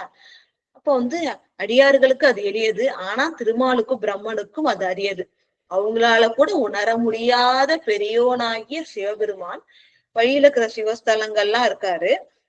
அப்படிப்பட்ட சிவஸ்தலங்கள்லாம் வந்து மகிழும் பதிகள் பல வணங்கி, அவ்வாறு இறைவன் மகிழ்ந்து உரைகின்ற திருக்கின்ற பதிகளெல்லாம் வந்து வணங்கி கொண்டே வருகின்ற சுந்தரமூர்த்தி நாயனார் பெருமான் ஞாலம் நிகழ் கோட்புலியார்த்தம், இந்த உலகத்திலே புகழ் நிலைத்திருக்கின்ற சிறப்பிக்கப்பட்ட அந்த கோட்புலியார் வீற்றிருக்கின்ற திருப்பதியாகிய நாட்டிய தான்குடி நன்ன இந்த ஊருக்கு வராரு. வந்த உடனே ஏலும் வகையால் அலங்கரித்து அங்கு அவரும் எதிர்கொண்டு இனி தெரிஞ்சு. இப்போ வராங்க அப்படின்னு சொன்னா முதல்ல வந்து என்ன பண்ணும், இந்த வீட்டெல்லாம் சுத்தம் பண்ணி இல்லையா, திருவிழா நடக்குதுனால என்ன பண்ணுவோம், அந்த ஊரே வந்து சிறப்பாக அலங்கரிக்கப்பட்டிருக்கும். அதே போல வந்து முதல்ல அலங்காரம் எப்படின்னா, ஏலும் வகையெல்லாம் பொருத்தமா என்னென்ன சிறப்பாக அலங்காரம் செய்ய முடியுமோ அது போல வந்து அலங்கரித்து எதிர்கொண்டு அழைக்கின்றார் இல்லையா. ரொம்ப பெரியவங்கன்னா என்ன பண்ணணும், நம்ம வந்து வீட்டு வாசல்ல இருந்து கூட்டு போவாங்க. அதை விட பெரியவங்க அப்படின்னு பாத்தீங்கன்னா இந்த ஊர் எல்லையில இருந்து என்ன பண்ணணும், கூட்டு போவோம் இல்லையா. அப்ப அவங்க என்ன பண்றாங்க, சுந்தரமூர்த்தி நாயனார் பெருமானை வந்து இந்த ஊரோட எல்லையில இருந்து என்ன பண்றாங்க, வரவேற்று அழைத்து கொண்டு தன்னுடைய வீட்டுக்கு போறாரு. அவரும் எதிர்கொண்டு இனிது இறைஞ்ச, எதிர்கொண்டு வரவேற்கிறாங்கல்ல, வகையிலேயே நின்று எதிர்கொண்டு இனிது இறைஞ்சி என்ன பண்றாங்க அப்படின்னு சொன்னா திருவடியை வணங்குகின்றார். வணங்கி கோலமணி மாளிகையின் கண் ஆர்வம் பெருக கொடுப்புக்கார். தன்னுடைய மாளிகைக்கு அழைச்சிட்டு போறாரு. அந்த மாளிகை எப்படி இருக்குன்னு பாத்தீங்கன்னா மிக அழகிய மாளிகை, மணிகளால் ஆன, அதாவது மிக சிறப்பான உயர்ந்த செல்வம் கொண்ட. ஏன்னா அப்ப அந்த காலத்துல எப்படி சொல்லுவாங்கன்னா, அரசன் வந்து மாளிகையில அரண்மனையில இருப்பாரு. இந்த சேனாதிபதி தொழில் அந்த கொண்டவர்களும், இவர் வந்து கோட்புலி நாயனார் சேனாதிபதி தொழில் கொண்டவர், அரசனுடைய சேனைகளை வழிநடத்து சென்று போர் செய்து வருபவர். இப்ப இவருக்கு வந்து சிறப்பான அந்தஸ்து அந்த காலத்துல இருந்தது. அப்ப இவரும் வந்து அரண்மனையில தான் தங்குவாரு. அவ்வாறு அந்த அழகான அந்த மணிகளால் ஆன, தப்பு ஏன்னா பொன்னால் ஆக்கப்பட்டிருக்கும், மணிகளால் அலங்கரிக்கப்பட்டிருக்கும். அந்த மாதிரி இருந்த அந்த மாளிகை அரண்மனையின் கண், அதுல வந்து ஆர்வம் பெருக கொண்டு புக்கார்னு அர்த்தம். அப்ப என்ன பண்றாருன்னா, சுந்தரமூர்த்தி நாயனார் பெருமானை வாசலே அங்கேயே வர வழியிலேயே எதிர்கொண்டு வரவேற்று திருவடியை வணங்கி கொண்டு அவர் அழைச்சிட்டு தன்னுடைய மாளிகைக்கு உள்ளார கொண்டு கூறுகின்றார். அடுத்தது 34வது பாடல். தூய மணிப்பணிக்கு வந்து அழைச்சிட்டு போயாச்சு, அடுத்தது ஒரு உட்கார வைக்கணும் இல்லையா. அது எப்படிப்பட்ட ஆசனம் பாருங்க. தூய மணிப்பொன் தவிசில் எழுந்து அருளி எழுந்தருளி இருக்க தூநீரால் சேய மலர் சேவடி விலக்கி தெளித்து கொண்டு அச்செழும் புனலால் மேய சுடர் மாளிகை எங்கும் விளங்க வீசி உளம் கழிப்ப ஏய சிறப்பில் அர்ச்சனைகள் எல்லாம் இயல்பின் முறை புரிவார். அதாவது இங்க தவிசுனா பீடம், தூய மணி பொன் தவிசில். அதாவது தவிசுனா பீடம், ஒரு பீடத்துல உட்கார வைக்கிறார். அது பொன்னாலான பீடம், நிறைய மணிகள், பல வகையான உயர்ந்த மணிகளால் அலங்கரிக்கப்பட்டிருக்கு. அந்த மாதிரி தூய்மையா சுத்தமா இருக்கிற ஒரு அந்த பொன்னாலான பீடத்துல எழுந்தருளி இவர் வந்து உட்கார வச்சு எழுந்தருளி இருக்க தூணீரால் உட்கார வச்சாச்சு. அடுத்தது திருவடியை விளக்கணும். அதாவது அபிஷேகம் பண்ணணும், கழுவணும்னு நம்ம சொல்லக்கூடாது, திருவடியை விளக்கணும் அப்படின்னு சொல்லுவாங்க. அந்த விளக்குதல் எப்படின்னு பாத்தீங்கன்னா, தூய நீரால சேய மலர் சேவடி விளக்கி. அதாவது ஏன் சேய மலர் சேவடி? சுந்தரமூர்த்தி நாயனாருடைய திருவடிய சேய மலரடின்றாங்க. அப்படின்னா என்ன அர்த்தம்னா, செம்மை தருகின்ற திருவடியா. செம்மை நெறினா என்ன? சிவநெறிதான் செம்மை நெறி. அப்ப செம்மை நெறி நமக்கு கிடைக்கணும், சிவநெறி கிடைக்கணும் அப்படின்னு சொன்னா அடியார்கள் திருவடியை பற்றி கொண்டால் போதும். அதுக்குதான் இங்க சொல்றாங்க. அப்ப இறைவனுடைய திருவடியானது எவ்வளவு வந்து நமக்கு சிவத்தை தருமோ, அந்த சிவநெறிக்கு செலுத்தி இறைவனை திருவடிக்கு சேர்க்குமோ வணங்கினா, அதே போல அடியார்கள் திருவடியை வணங்கினாலும் இறைவன்கிட்ட கொண்டு போய் சேர்க்கும். அத்தகைய திருவடிதான் வந்து சுந்தரமூர்த்தி நாயனாருடைய மலர் போன்ற திருவடிகள். இப்ப செம்மை நெறியாகிய சிவநெறியை தருகின்ற அந்த மலர் சேவடிகள், மலர் போன்ற அந்த சுந்தரமூர்த்தி நாயனார் பெருமானுடைய சேவடிகளை விளக்கி தூய்மையான நீரால் என்ன பண்றாரு? அவரோட திருவடியை விளக்குகின்றார். செம்மை நெறியை தருகின்ற திருவடிகளை விளக்கி, அந்த நீர் இருக்குல்லையா, புனித நீர், அந்த நீரை வந்து தெளித்துனா தலை மேல தெளிச்சுக்கிட்டு கொண்டு அச்செழும் புனலா. இதுவரையும் அது வெறும் தூய நீரா இருந்தது. இப்ப அதுக்கும் என்ன வந்துருச்சு? செம்மை நெறிய சேர்க்கிற அந்த பண்பு வந்துருச்சு. பாருங்க, அடியார்களுடைய திருவடியை விளக்குவதும் தீர்த்தமாயிடுச்சு. அந்த செழும் புனலால் மேய சுடர் மாளிகை எங்கும், தன்னோட மேல தெளிச்சுக்கிட்டு எல்லார் மேலும் தெளிச்சுட்டது மட்டும் இல்லாம அந்த ஒளி வீசுகின்ற மாளிகை இல்லையா, பொன்னால் ஆக்கப்பட்டிருக்கு அரண்மனை, எங்க பார்த்தாலும் மணிகளால அலங்கரிக்கப்பட்டிருக்கு. அப்ப ஒளி வீசும். இந்த மாளிகை எங்கும் என்ன பண்றாங்களா, விலங்க சிறப்பு எங்கும் நிறைஞ்சிருக்கிற மாதிரி வீசி எங்க பார்த்தாலும் தெளிச்சு உளம் கழிப்ப உள்ளம் அதனால மகிழ்ச்சியை ஏற்பட ஏய சிறப்பில் அர்ச்சனைகள் எல்லாம் இயல்பின் முறை புரிந்தார். வரவேற்று அழைச்சிட்டு வந்தாச்சு. அதுக்கப்புறம் அவர் உட்கார வச்சு திருவடியை விளக்கியாச்சு இல்லையா. அதுக்கப்புறமா அர்ச்சனைகள் செய்யணும். அது எப்படி செய்யறாருன்னா, இப்ப இந்த காட்சி நமக்கு வந்து திருஞான சம்பந்த பெருமானுடைய திருமண வைபவம், இந்த அருள் கல்யாணம், உயிர்களுக்கெல்லாம் கண்டு வணங்கிய உயிர்களுக்கு முக்தி பேரளித்த இந்த திருமணத்திலயும் இப்படிதான் பண்ணுவாங்க. நம்பாண்டார் நம்பி தன் மனைவியாரோட வந்து திருஞான சம்பந்தமூர்த்தி நாயனார் பெருமானுடைய திருவடிகளை விளக்கி தூய நீரால விளக்கும் போது எப்படி நினைச்சுப்பாரா, சிவபெருமான் திருவடிகளுக்கு அபிஷேகம் செய்வது போல நினைச்சுப்பாராம். அது போல திருஞான சம்பந்த பெருமான் திருவடியை விளக்கி அந்த புனித நீரை வந்து தான் பூரிப்பார், உள்ளாரையும் வந்து உட்கொள்வார். ஏன்னா அந்த உடலும் வந்து நன்மை பெறணும் அப்படின்னு சொல்லிட்டு உள்ள பூரித்து மேலும் தெளித்து கொண்டு சுற்றத்தார்கள் மேல் தெளித்து இந்த மாளிகை முழுவதும் தெளிப்பார் அப்படின்னு. அதே போலதான் இங்க என்ன பண்றாங்கன்னா, மேல தெளிச்சுக்கிட்டு அதுக்கப்புறம் வீடு முழுவதும் என்ன பண்றாங்க, தெளிச்சுட்டு ஏய சிறப்பில் அர்ச்சனைகள், ஏன்னா சிறப்பான பொருந்தும் வகை என்னென்ன சிறப்பான அர்ச்சனை எல்லாம் இருக்கோ அது எல்லாமே வந்து சுந்தரமூர்த்தி நாயனாருக்கு இயல்பின் முறை புரிவார். இயல்புனா முறையாக எப்படி செய்யணுமோ, எந்தெந்த வரிசைப்படி செய்யணுமோ அந்த வரிசைப்படி செய்யறாங்க. அது என்னென்ன அப்படின்ட்டு இன்னும் உங்களை விரிவா பார்க்கலாம். 35வது பாடல். இந்த அர்ச்சனை செஞ்சுட்டு அதுக்கப்புறம் அவருக்கு வந்து இந்த வாசனாதி திரவியங்கள் தாம்பூலம் எல்லாம் கொடுப்பாங்க. அது எப்படின்னு பாத்தீங்கன்னா, பூந்தன் பனி நீர் கொடு சமைத்த பொருவில் விரை சந்தன கலவை வாய்ந்த அகிலின் நறுஞ்சாந்து வாசம் நிறை மான்மத சேரு தோய்ந்த புகை நாவியின் நறுனை தூய பசுங்கற்பூரம் உடன் ஏய்ந்த அடக்காய் அமுது இணைய எண்ணில் மணிப்பாசனத்து ஏந்தி. அதாவது இப்போ ஒரு விசேஷம், நம்ம தாம்பாள தட்டுல வந்து நிறைய பொருட்கள் வச்சு வரவேற்போம் இல்லையா. இது போல என்னென்னலாம் வச்சு வரவேற்கிறாங்க, அர்ச்சனை எல்லாம் பண்ணதுக்கு அப்புறமா என்னென்ன பொருட்கள் கொடுக்குறாங்கன்னு பாத்தீங்கன்னா, பூந்தன் பனி நீர் கொண்டு சமைத்த, கொடுனா கொண்டுன்னு அர்த்தம், சமைத்த பொருவில் விரை சந்தன கலவை. அதாவது பனி நீர், பனி நீர் சொல்லலாம், பன்னீர் சொல்லிட்டு அது பூல இருந்து எடுப்பாங்க. இப்பெல்லாம் நம்ம வந்து ஆர்டிபிஷியலா உருவாக்குறாங்க கெமிக்கல்ஸ் வச்சு. அப்பெல்லாம் வந்து பூவிலிருந்து எடுப்பாங்க. அப்ப தன்மை எப்படி இருக்கும், குளிர்ச்சியா இருக்குமா. அந்த குளிர்ச்சிக்காக தான் அந்த சந்தனத்தோட மேலும் அந்த வாசனையும் குளிர்ச்சியும் கொடுக்கறதுக்காக தான் பன்னீரை சேர்க்கிறோம். அப்ப வந்து பூவிலிருந்து எடுத்த இந்த குளிர்ச்சியான தன்மையை உடைய அந்த பனி நீர், அந்த நீரை வந்து கொண்டு சமைத்த பொருவில் விரை, அதாவது உப்பே இல்லாத அளவுக்கு ஒரு உயர்ந்த சந்தனம், அதுவும் விரைனா வாசமிக்க அந்த சந்தன கலவை. சந்தனத்தை வந்து கட்டையாதான் இருக்கும் இல்லையா, அது தேய்க்கிறாங்க. எதை ஊத்தி தேய்க்கிறாங்கன்னா அந்த பனி நீர், வெறும் தண்ணி இல்ல, இந்த பனி நீர், வாசம் மிகுந்த அந்த பனி நீரை ஊத்தி அந்த வாசனையான அந்த சந்தன கட்டையை இழைத்து அந்த கலவையை வந்து உருவாக்குறாங்க. அதோட வாய்ந்த அகிலின் நெருஞ்சாந்து, நமக்கு தெரியும் அந்த சந்தனம் போல அகிலுன்றது ஒரு வாசனை தரக்கூடிய கட்டைகள். அதுவும் அந்த அகிலோடைய அந்த சாந்து அதுவும் எடுத்துட்டு வாசனை மிக்க நறும்னா வாசனை மிக்க அந்த சாந்தும், வாசம் நிறை மான்மத சேரு, கத்தூரி அப்படின்னு சொல்லுவோம் இல்லையா, அந்த அந்த வாசம் நிறைந்த அந்த மான்மத சேரு, இதெல்லாம் ஒன்னா சேர்க்கிறாங்க எல்லாத்தையும். சேரு தோய்ந்த புகை நாவி, இந்த வந்து அதுக்கப்புறம் என்னன்னு பாத்தீங்கன்னா, இந்த நாவின்றது புணுகு. புணுகு என்ன பண்றாங்கன்னா, வாசனை, அந்த புணுகே வாசனையா இருக்கும், அது இன்னும் அந்த புகை கொண்டு வாசனை சேர்க்கிறாங்க. அப்படி கொண்டு சேர்த்த புணுகு, நறுநெய், அதுக்கப்புறம் தூய நெய், தூய பசுங்கற்பூரம் இல்லையா, பசுங்கற்பூரம் நமக்கு தெரியும், அது வாசனைக்காக போடுவோம். பசுங்கற்பூரம், இது எல்லாமே இதுடன் ஏய்ந்த, இது எல்லாத்தோட எதை சேர்க்கிறாங்கன்னா அடைக்காய். அடைக்காய்னா வெற்றிலை, வெற்றிலை பாக்கு நமக்கு தெரியும், அடைக்காய் அமுது அப்படின்னு. இது வந்து வரவேற்கும் போது கண்டிப்பா தாம்பூலம்னு இப்ப எல்லாம் சொல்லுவோம் அந்த பேரு.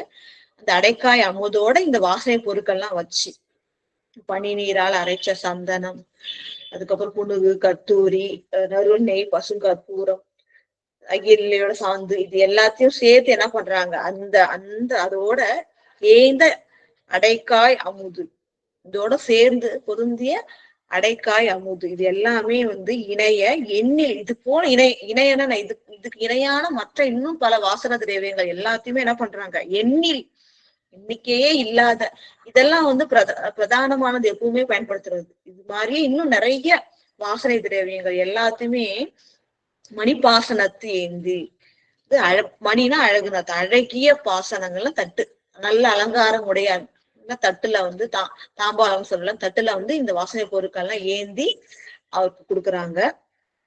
அடுத்து வந்து 36வது பாடல். வேறு வேறு திருப்பள்ளி தாம பணிகள் மிக எடுத்து, மாறிலாத மணி திரு ஆபரண வருக்கம் பல தாங்கி, ஈரில் விதத்து பரிவட்டம் ஊழி நிறைத்தே எதிரிரஞ்சி, ஆறு புனைந்தார் அடித்தொண்டர் அளவில் பூசை கொல அளித்தார். இது வந்து பூஜை, இறைவனுக்கு எப்படி நம்ம பூஜை செய்யறோம் இல்லைங்களா, அது போல அடியார்களுக்கு செய்கின்ற பூஜை இது. அதனாலதான் இது வந்து சிறந்த அடியார்கள் செய்கின்ற அந்த உபசாரங்கள் வந்து பூஜையும் தான் நம்ம எடுத்துக்கணும். அதனால அந்த பூஜை எப்படி இருக்குன்னு சொல்றாங்க பாருங்க. அடுத்தது, வேறு வேறு திருப்பள்ளி தாமம் பணிகள் மிக எடுத்து அப்படின்னா, வெவ்வேறு வகையான திருப்பள்ளி தாமங்களை எடுக்கிறாங்க. அதாவது என்னன்னா, இறைவனுக்கு சாத்தக்கூடிய அந்த மாலைகள், அதெல்லாம் தான் திருப்பள்ளி தாமம்னு சொல்லுவோம். அடியாருக்கும் என்ன சொல்லலாம், அந்த பதத்தை நம்ம உபயோகப்படுத்தலாம். அது வெவ்வேறு வகையா, ஒண்ணு மட்டும் இல்ல, ஒரு மாலை இல்ல, வெவ்வேறு வகையாக திருப்பள்ளித்தாமம் தயாரிக்கிறாங்க. மிக எடுத்து, மிகனா நிறைய, அளவில் அடங்காத, அவருக்கு என்ன பிடிக்குமோ, அவருக்கு என்ன பிடித்த மலர் பிடிக்குமோ அதை சாத்திக்கிறான்னு சொல்லிட்டு வெவ்வேறு வகைனா வெறும் கழுத்துல அணிகின்ற மாலை இல்லாம ஒரு சிலது என்ன பண்ணுவாங்கன்னா முடியில அணிவாங்க இல்லையா, திருமுடியில அணிவாங்க, கழுத்துல அணிவாங்க.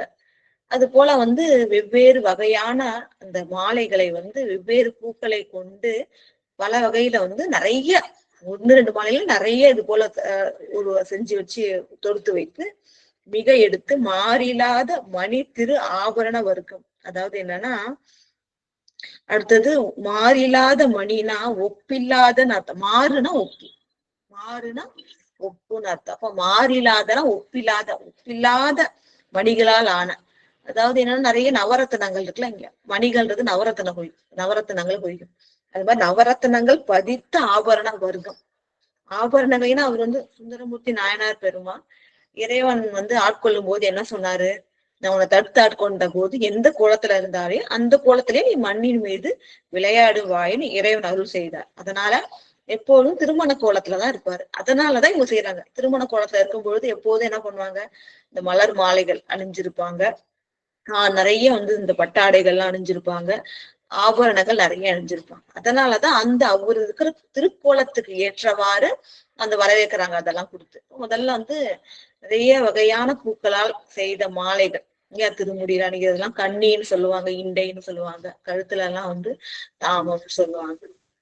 இது போல வந்து நிறைய மலர்களால் ஆன மாலைகளை வச்சு வரவேற்று, அடுத்தது ஒப்பில்லாத மணிகள் நவரத்தினங்களால் ஆன, வைரத்தாலே ஆனது அது ரத்தினத்தால் ஆனதுன்னு சொல்லிட்டு நிறைய உயர்ந்த ஒப்பில்லாத மணிகளால் ஆன திரு ஆபரணம் அவருக்கு சாத்துறது இல்லையா. அதனால இந்த திரு ஆபரணம் வர்க்கம்னா அது ஒண்ணு மட்டும் இல்ல, திரு ஆபரணம்னா எல்லாமே செட்டா அப்படி தலையில இருந்து கால் வரையும் பல வகை உயர்ந்த மணிகளால் ஆன அந்த ஆபரணங்களை எல்லாத்தையும் வந்து தாங்கி நிறைய வச்சு எல்லாம் தாங்கிட்டு இருக்காங்க. அவருக்கு என்ன விருப்பமோ அதை அவர் அணியணும்னு சொல்லிட்டு கையில வச்சுக்கிட்டு, ஈரில் விதத்து பரிவட்டம் ஊழின் நிறைத்தே, அதாவது ஊழ்னா அங்க முறைப்படி, நிறைத்தே இப்ப வந்து என்னன்னா அது தெரியும். அதாவது சுந்தரமூர்த்தி நாயனார் பாத்தீங்கன்னா திருமுடியில மகுடம், அதான் சுழியம்னு சொல்லுவாங்க, மகுடம்னு சொல்லுவாங்க.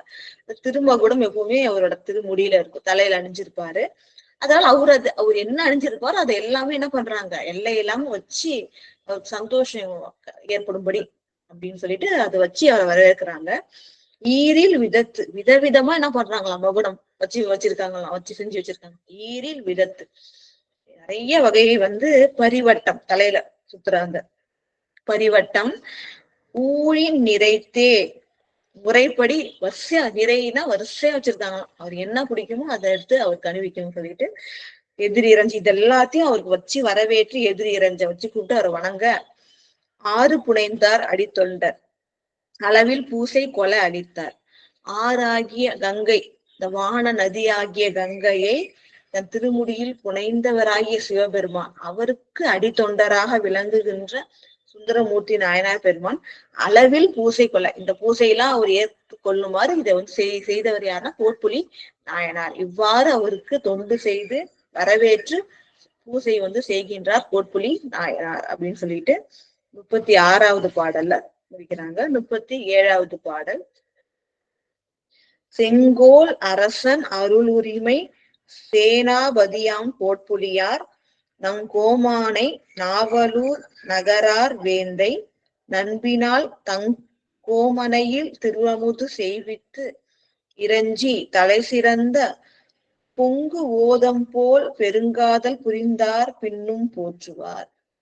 அவரை வந்து வரவேற்றாச்சு. அடுத்தது என்ன பண்றாங்கன்னு பாத்தீங்கன்னா, செங்கோல் அரசன் அருள் உரிமை சேனாபதியாம் கோட்புலியார், அதாவது செங்கோல் நீதி முறைப்படி அரசாளுகின்ற சோழ அரசன் இல்லையா, அவனுடைய அருள் உரிமைனா இந்த சோழ அரசனுடைய அருளை பெறுவதற்கு உரிமையாக உள்ள சேனாதிபதியாகிய கோட்புலியார் இல்லையா. ஏன்னா அரசனுடைய நம்பிக்கையும் அன்பையும் பெற்றவர்கள் தான் சேனாதிபதியா இருக்க முடியும். அப்ப வர செங்கோல் தவறாது அரசாட்சி செய்யும் சோழ அரசன் அவருடைய அந்த அருள் உரிமை பெற்றவராகிய சேனாதிபதி தொழில் செய்து கொண்டிருக்கின்ற அந்த திருக்கோட்புலி நாயனார், அவர் வந்து தங் கோமனை நாவலூர் நகரார் வேந்தை நண்பினால், அதாவது நம் கோமானை நமக்கெல்லாம் தலைவனாக கோமான்னா தலைவன், சுந்தரமூர்த்தி நாயனார் அவருக்கு மட்டும் இல்ல எல்லாருக்கும் தலைவர் இல்லையா. அப்ப நமது தலைவனாகிய நாவலூர் நகரார் வேந்தை,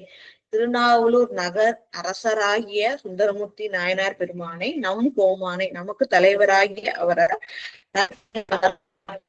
என்ன பண்றதுன்னா தம் கோமனையில் திருவமுது செய்வித்து, போன அரசர் நான் சொல்லி அரண்மனை போல வீடு இருக்கும், போன அரசன் இந்த அரசனுடைய வீடு போல இருக்கிற அந்த அரண்மனையில திருவமுது செய்வித்து பலவாறு அவரை வரவேற்று திருவடியெல்லாம் விளக்கி அர்ச்சித்து அதுக்கப்புறம் வேண்டிய அந்த வாசனை திரவியங்கள் இந்த ஆபரணங்கள் எல்லாமே கொடுத்து அதுக்கப்புறம் என்ன திருவமுது செய்விக்கணும். தன்னுடைய மனைக்கு கோமனைன்னு அரண்மனைக்கு அழைச்சிட்டு போய் திருவமுது அடியார்களுக்கு உணவளிக்கும் போது அது திருவமுதுன்னு சொல்லணும். இறைவனுக்கும் அடியார்களுக்கும் ஆக்கப்படுகின்ற அந்த உணவு, படைக்கப்படுகின்ற உணவு திருஅமுது செய்வித்து இறைஞ்சி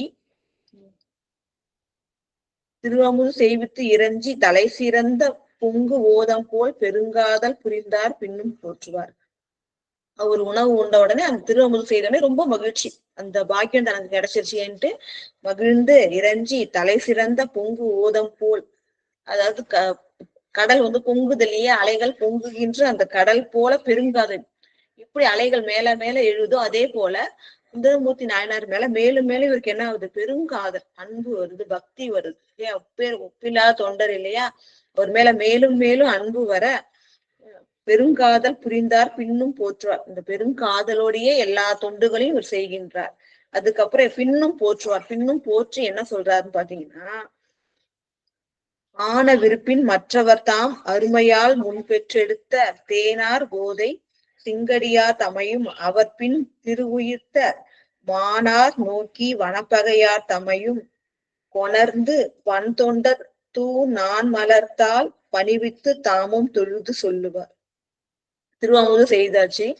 அதுக்கப்புறம் பெரும் காதலோட அவர் அடுத்து என்ன செய்யறாரு அப்படின்னு பாத்தீங்கன்னா 38வது பாடல்ல, ஆன விருப்பின் மற்றவர் தாம், இவ்வாறு விருப்பத்தோட கோட்புலி நாயனார் தான் அருமையாக முன் பெற்ற இதுக்கு முன்னாடி தான் பெற்றெடுத்த 2 பெண் பிள்ளைகள் இருக்காங்க. யார் யாருன்னு பாத்தீங்கன்னா தேனார் கோதை சிங்கடியார், அதாவது மாலைகள் அணிஞ்சிருப்பாங்க இல்லையா, இது மாலைகள் அப்ப அந்த மலர்கள் அப்பதான் மலர்ந்து இருக்கு, அப்போ தேன் நிறைந்ததா இருக்கும். அது போல தேன் நிறைந்த மலர்களால் ஆன அந்த மாலையை அணிந்த சிங்கடியார் அப்படின்ற பெண்ணையும் தமையும் அவர் பின் திரு உயிர்த்த, அவருக்கு பின் திருமகள் போல, திரு உயிர்த்தனா லட்சுமி மாதிரி சொல்லுவோம் இல்லையா, திருமகள் மாதிரி உயிர்த்த பிறப்பெடுத்த மானார் நோக்கின் வனப்பகையார், அந்த மான் எப்படி இருக்கும், அதோட பார்வை எப்படி இருக்கும், மருட்சியா இருக்கும் இல்லையா, அது போன்ற கண்களை உடைய வனப்பகையார் தமையும் கொணர்ந்து, இவ்வாறு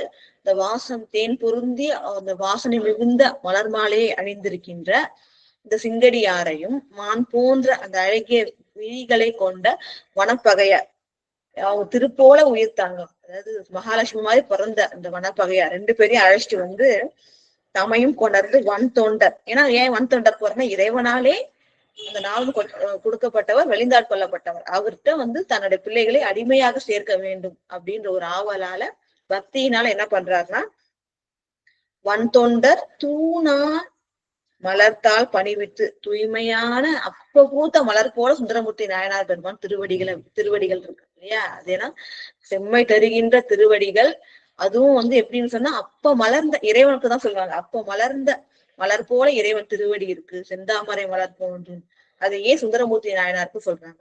அப்ப மலர்ந்த மலர் போல, தூய்மையான மலர் போல விளங்குகின்ற சுந்தரமூர்த்தி நாயனார் பெருமான் திருவடிகளை பணிவித்து அந்த 2 பெண்களையும் வணங்க செய்யறார். வணங்க செஞ்சு தானும் வணங்கி என்ன சொல்றாருன்னு பாத்தீங்கன்னா, பணிவித்து தாமும் தொழுது சொல்லுவார். அந்த 2 பெண் பிள்ளைகளை கூட்டு சுந்தரமூர்த்தி நாயனார் திருவடிகளை வணங்க வச்சுட்டு தானும் வணங்கி ஒரு விண்ணப்பம் சொல்றார். என்னன்னு பாத்தீங்கன்னா 39வது பாடல், அடியேன் பெற்ற மக்கள் இவர் அடிமையாக கொண்டருளி கடிசேர் மலர்த்தால் தொழுதுய கருணை அளிக்க வேண்டும் என தொடிசேர் தளிர்க்கை இவர் எனக்கு தூய மக்கள் என கொண்டு அப்படியே மகன்மையா கொண்டார் பறவையாத்தம் கொழுனனார்.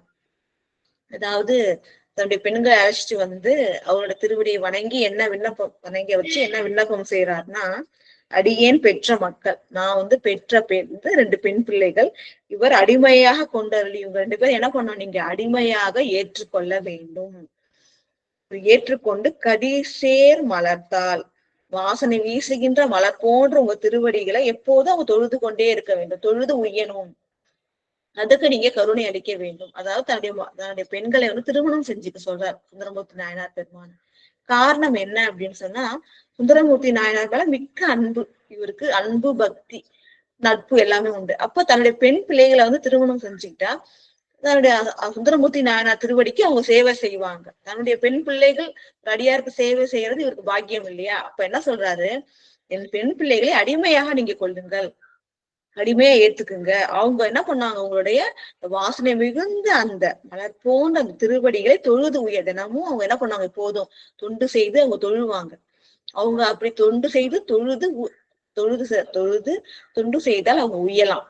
அது அவங்களுக்கு கிடைக்க நீங்க கருணை செய்யணும் அப்படின்றார். அப்ப தன்னுடைய பெண் பிள்ளைகள் அடிமையாக ஏற்று உங்களுக்கு தொண்டு செய்யறதுக்கு நீங்க என்ன பண்ணணும், பர்மிஷன் கொடுக்கணும், அனுமதி தரணும், அருள் செய்யணும் அப்படின்னு வேண்டார். கருணை அளிக்க வேண்டும், பெண் பிள்ளைகள் உரிய கருணை அளிக்க வேண்டும் என்றார். இப்ப பாருங்க, எப்படி ஒரு இவரே கைலாயத்துல 2 பெண்கள் கண்டு இறைவன் திருவருளால், அதுதான் முக்கியம், அந்த இறைவன் திருவருளால் மாதவம் செய்த தென் திசை வாழ்ந்திடவும் தீதியிலா திருத்தொண்ட தொகை தரும். நம்மளாம் மாதவம் செஞ்சிருக்கோம், அதனால தென் திசை வாழவும் தீது அகன்று உலகம் உய்வதற்காக திருத்தொண்ட தொகை தருவதற்காகவும் தான் அவர் அந்த பெண்கள் மேல இச்சை வைக்கிறார். இது சேக்கிழார் பெருமான் அருள் கூற்று. அப்படி இருக்க அதுக்காக அந்த 2 பெண்களை திருமணம் செய்ய வேண்டியது இருக்கு. ஒண்ணு செஞ்சாச்சு, இன்னொன்னு செய்ய போறாரு. இப்ப இன்னொரு 2 பெண்களை ஏத்துக்க முடியுமா? இப்ப என்ன பண்றாரு, ஆனா அடியார் சொன்னதை மறுக்கவும் முடியாது. இவ்வளவு தன் வீட்டு அன்பு கொண்டவர் அவர் என்ன பண்ணாரு, அந்த 2 பெண்களை உய்விக்க வேண்டும் நினைக்கிறார். நானும் அதனால நன்மை அடைய வேண்டும், அடியாருக்கு தொண்டு செய்யணும், அவர் மன மகிழ்ச்சி ஏற்படணும்ன்றார். அப்ப என்ன பண்ணணும், அவருடைய கருத்தையும் முடிக்க வேண்டும், திருமணம் செய்யக்கூடாது, திருமணம் செய்து கொள்ள முடியாது. அப்ப என்ன பண்றாரு, அந்த 2 பெண் பிள்ளைகளை தன்னுடைய மகள்களாக, தன்னுடைய பிள்ளைகளாக ஏற்றுக்கொள்கின்றார். சுந்தரமூர்த்தி நாயனாருடைய உள்ளம் பாருங்க, கருணை உள்ளம். அடியார்கள் எது கேட்டாலும் கேட்கறதுக்கு முன்னாடியே தருகின்ற வள்ளல் அவரு. கேட்டுட்டாரு, அப்ப இல்லைன்னு சொல்ல முடியுமா? அப்ப திருமணம் செய்து கொள்ளாம அந்த 2 பெண்களையும் உய்விக்க திருவுளம் கொண்டார். அதனால என்ன பண்றார், தன்னுடைய மக்களாக, தன்னுடைய புதல்விகளாக ஏற்றுக்கொள்கின்றார். பாருங்க, அடியேன் பெற்ற மக்கள் இவர் அடிமையாக கொண்டு அருளி கரிசேர் மலர்த்தால் தொழுது உய்ய கருணை அளிக்க வேண்டும். உங்க திருவடிகளை அவங்க வணங்கிட்டே இருக்கணும், அதனால உய்வு அடைவார்கள், அதுக்கு கருணை செய்யணும்னு கோட்புலி நாயனார் சொல்ல, தொடிசேர் தளிர்கை இவர், தொடிசேர்னா அழகிய வளையல்கள் அணிஞ்சிருக்காங்க, தளிர் போன்ற கைகளை உடையவர்கள் இவங்க அழகான வளையல்கள் அணிஞ்சிட்டு இருக்காங்க இல்லையா? இந்த பெண்கள் யாருன்னா எனக்கு தூய மக்கள், என்னுடைய மக்கள், என்னோட பிள்ளைகள், என்னோட பெண் பிள்ளைகள் போன்றவர்கள்னு சொல்லி அப்படியே மகன்மையாக கொண்டார். அப்படியே தன்னோட மனசுல என்ன பண்ணார், அவங்க மகள்களாக ஏற்றுக்கொண்டார். சொன்னது மட்டும் இல்ல, அப்படியே ஏத்துக்கிட்டார். யாருன்னா பறவையார்த்தம் கொழுனர், பறவையாருடைய கொழுனர் தான் கணவனாகிய சுந்தரமூர்த்தி நாயனார் பெருமான். ஏன்னா அவருக்குதான் அவர் சுந்தரமூர்த்தி நாயனார் உரியவர் இல்லையா? அதுதான் முன்னே கூட்டப்பட்ட விதி, அந்த விதிப்படிதான் நடக்க முடியும் இங்கன்றதுனால பறவையார் கொழுனர் ஆகிய சுந்தரமூர்த்தி நாயனார் பெருமான் இந்த 2 பெண்களுக்கும் அருள் செய்ய வேண்டும் அப்படின்ற கருத்தால தன்னுடைய பிள்ளைகளாக ஏற்றுக்கொண்டார். 40வது பாடல். கோதை சூழ்ந்த குழலாரை குரங்கின் வைத்து கொண்டு இருந்து காதல் நிறைந்த புதல்வியராம் கருத்து உள் கசிவால் அனைத்து உச்சி மீது கண்ணீர் விழ மோந்து வேண்டுவனவும் கொடுத்தருளி நாதர் கோயில் சென்று அடைந்தார் நம்பி தம்பிரான் தோழர். அதாவது என்ன பண்றாரு, இவங்களை என்னுடைய மக்கள், அதாவது என்னுடைய மகள்களாக கொள்கின்றேன்னு சொல்றாரு. சொல்லிட்டு அடுத்தது என்ன செய்யறாரு பாத்தீங்கன்னா, கோதை சூழ்ந்த குழலாரை, பெண்கள் என்ன பண்றாங்கன்னா மலர் மாலைகளை அணிஞ்சிருக்காங்க. கோதைனா மாலைகள், மலர் மாலைகள் அணிஞ்சிருக்கின்ற அந்த குழலினை உடைய அந்த பெண்களை குரங்கின் வைத்து, குரங்கின்னா தொடை மீது இருத்தி வைத்து தொடையில ஒருத்தவங்க, இந்த தொடையில ஒருத்தவங்க உட்கார வச்சுட்டு காதல் நிறைந்த புதல்வியராம், தன்னுடைய மகள் அப்படின்னு நினைக்கும் போது உள்ளத்துல என்ன பண்ணுது, அந்த அந்த குழந்தைங்க மேல ஒரு தந்தைக்குரிய பாசம் இவருக்கு வருது. அந்த மாதிரி காதல் நிறைந்த புதல்வியராம் கருத்து உள் கசிவால், அப்படின்னு நினைச்ச உடனே உள்ளம் கசிக்கின்றது. இவங்க என்னுடைய பிள்ளைகள், என்னுடைய குழந்தைகள் நினைக்கும் போது அவருக்கு உள்ளம் கசிகின்றது. அந்த உள்ளத்து கசிவால் அனைத்து அந்த பெண் பிள்ளைகளை அனைத்து என்ன பண்றாரு, அதாவது என்ன சொன்னா உச்சி மோர்னு தான் சொல்லுவாங்க இல்லையா? அன்பை வெளிப்படுத்துவதற்காக சொல்லுவாங்க. உச்சி மோந்து அந்த குழந்தைக்கு அன்பை வெளிப்படுத்துறது. இப்ப என்ன பண்றாருன்னா அனைத்து உச்சி மோர்கின்றார். அப்போது என்ன ஆகுதுன்னா அந்த உள்ளத்து கசிவினால கண்ணிலேயே தண்ணீர் கொட்டுது. அந்த கண்ணீர் அந்த பெண் பிள்ளைகள் மேல ஆசீர்வாதம் மாதிரி விழுது. எவ்வளவு சிறப்பு சொல்லியிருக்காங்க பாருங்க. இந்த பெண் பிள்ளைகளை தொடையின் மேல இருக்கிறார் உட்கார வச்சுட்டு, அதுக்கப்புறம் என்ன நினைக்கிறார், என்னுடைய பிள்ளைகள், பெண் பிள்ளைகள் நினைக்கும் போது உள்ளம் கசியுது, அவங்க மேல அன்பு வருது. அந்த கசிந்த அன்பு அவங்களை அனைத்து அந்த உச்சி மோரும் போது அந்த உள்ளத்து கசிவுனால அவர் கண்ணுல இருந்து என்ன ஆகுது, அந்த கண்ணீர் அந்த பெண் பிள்ளைகள் மேல விழுது. அவ்வாறு அன்பு பாராட்டுகின்றார் அந்த சிங்கடியார் மேலையும் வனப்பகையார் மேலையும். மீது கண்ணீர் விழ மோந்து, கண்ணில இருந்து கண்ணீர் விழ அந்த உச்சி மோந்து வேண்டுவனவும் கொடுத்து அந்த பிள்ளைகள் என்னென்னலாம் கேட்கறாங்களோ இல்லையா, தந்தையிட்ட தானே கேக்குங்க. எல்லாம் குழந்தைகள்லாம் வேற யார்கிட்ட கேக்குங்க இல்லையா? அது எல்லா ஒரு குழந்தைகள் எடுத்துட்டோம்னா உலகமே தந்தை தாயார் தான். அப்ப வந்து அந்த வேண்டுவனை எல்லாம் இந்த பிள்ளைங்களுக்கு என்ன வேணுமோ எல்லாமே கொடுக்குறார். எவ்வளவு பாருங்க, சுந்தரமூர்த்தி நாயனா வள்ளல் இல்லையா, கருணை வள்ளல். அப்ப வேண்டுவனை எல்லாம் கொடுத்தருளி அது அருள் செய்கின்றார். அதுதான் இவர் என்ன செஞ்சாலும் அருள் இல்லையா, கொடுத்து அருளி நாதர் கோயில் சென்று அடைந்தார். அந்த பிள்ளைங்களுக்கு அருள் செய்து அதுக்கப்புறம் கோயில் சென்று வணங்குகின்றார். இப்படின்னு நாதர் கோயில் சென்று அடைந்தார். நமக்கெல்லாம் தலைவனாக நாயகனாக விளங்குகின்ற சிவபெருமானுடைய திருக்கோயிலை சென்று அடைந்தார் நம்பி தம்பிரான் தோழர். ஆடவர்களுக்கெல்லாம் வந்து ஆடவர்களுள் சிறந்தவராக விளங்குகின்ற சுந்தரமூர்த்தி நாயனார் பெருமான் தம்பிரான் ஆகிய சிவபெருமான். தம்பிரான் ஏன் சொல்லணும், தனக்கு மேல் ஒரு தலைவன் இல்லாதவர், தனக்குத்தானே பிரானாய் உள்ளவர், அவர் தான் தம்பிரான் அப்படின்னு போற்றி சொல்லுவோம். அப்படி தனக்கு மேல் தலைவர் இல்லாதவர் ஆகிய சிவபெருமானுக்கு தோழராக பெருமை பெற்ற நம்பி ஆரூரர் கோயிலுக்கு போறாரு.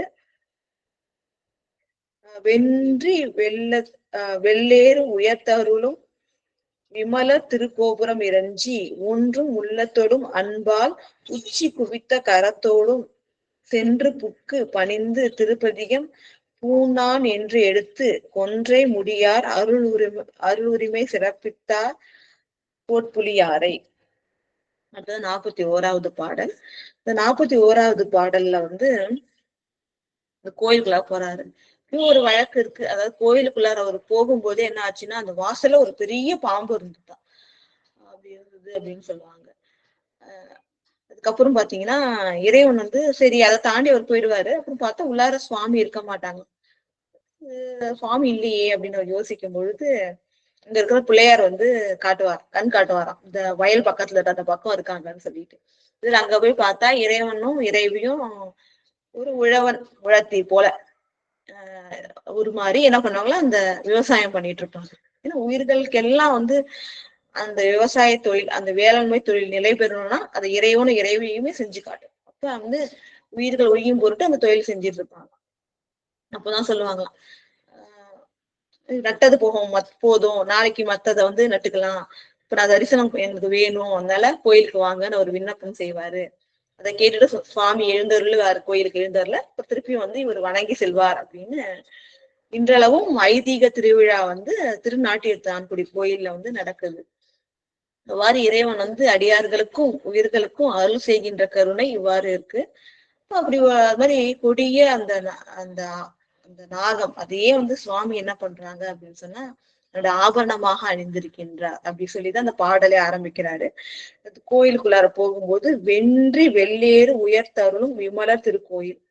எப்படிப்பட்ட கோயில் தெரியுங்களா? வென்றி வெள்ளேறு, எப்போதுமே வந்து அந்த வெள்ளேறு வந்து வெற்றி கொண்டது. ஏன்னா சிவபெருமான தலைவனாக கொண்டு இருக்கு இல்லையா? அப்ப வந்து அந்த வெள்ளேறு எப்போதும் வெற்றியினை உடையதாக இருக்கின்றது. அந்த வெள்ளேற்றை தனது கொடியில் இறைவன் வைத்திருக்கின்றார். அந்த அப்படிப்பட்ட வெள்ளேற்றினை இறைவன் கொடியில் வச்சிருக்கார். அத்தகைய சிவபெருமான் விமலர்னா மலங்களால் பற்றப்படாதவர், மனங்கள் அற்றவர். அப்படிப்பட்ட சிவபெருமான் வீட்டு இருக்கின்ற திருக்கோயிலோட கோபுரம் இருந்துச்சு. இங்க வழிபடும் முறை கோபுரத்தை ஃபர்ஸ்ட் வணங்கிட்டு அடுத்தது ஒன்றும் உள்ளத்தோடு, அதாவது மற்ற எந்த ஒரு நினைப்பும் சிந்தனையும் இல்லாம உருகிய ஒன்றிய உள்ளத்தோடு சுவாமியை வந்து தரிசனம் பண்ண போறாரு. ஒன்றும் உள்ளத்தோடும் அன்பால், அதுதான் உள்ளம் ஒன்றியம் மட்டும் இருக்கிறது பத்தாது, அன்பால வந்து வணங்கணும்.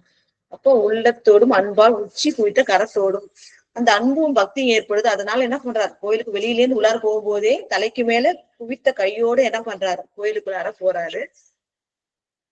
உச்சி குவித்த கரத்தோடும், தலைமையில குவித்த கரத்தோடும் செல்கின்றார். சென்று புக்கு, கோயிலுக்குள்ளார புகுந்து பணிந்து திருப்பதிகம், பணிந்து திருவடியை வணங்கி கொண்டு பதிகம் பாடுறாரு. பூனான் என்று, பூனான் ஆவதோர் அறம், நான்னா பூனான்னா பூணுன்னு அர்த்தம். இறைவன் பூநூலா எதை போட்டிருக்காரு, பிராமணர்கள் தெரியும் முப்பொறி நூல் அணிஞ்சிருப்பாங்கன்னு சொல்லிட்டு இல்லையா? சுவாமி எதை பூநூலா அணிஞ்சிருக்காரா, நாகத்தையே பூநூலாக அணிஞ்சிருக்காரு அப்படின்னு சொல்லிட்டு இறைவன் வந்து அவ்வளவு பெருமை மிக்கவர் அப்படின்னு சொல்லிட்டு பாடுவாங்க அந்த பதிகத்துல. அப்ப பூனான் என்று எடுத்து கொன்றை முடியார் அருள் உரிமை சிறப்பித்தார் கோட்புலியார. அப்படி வந்து இறைவனோட பெருமை எல்லாம் சொல்லி நமக்கு இவ்வாறு ஒரு வரவேற்பு கொடுத்து பக்தி செலுத்தி தன்னுடைய பிள்ளைகளையே அடிமையாக கொள்ளணும்னு சொன்னார் இல்லையா, அவரையும் போற்றி சொல்லணும் இல்லையா. அதனால இந்த கோட்புலி நாயனாருடைய பெருமையை சிறப்பித்து இந்த பாடல்ல இவரோட பேரை குறிப்பிடுறார். அதை பாருங்க. கொன்றை முடியார் அருள் உரிமை, அதாவது கொன்றை முடியாராகிய சிவபெருமானுடைய அருளை பெறுவதற்கு உரிமை உடைய, அருள் உரிமைனா சிவபெருமானுடைய அருளை பெறுவதற்கு உரிமை உடையவர் கோட்புலி நாயனார் இல்லையா. ஏற்கனவே பக்தி ரொம்ப அன்புக்குரியவர்.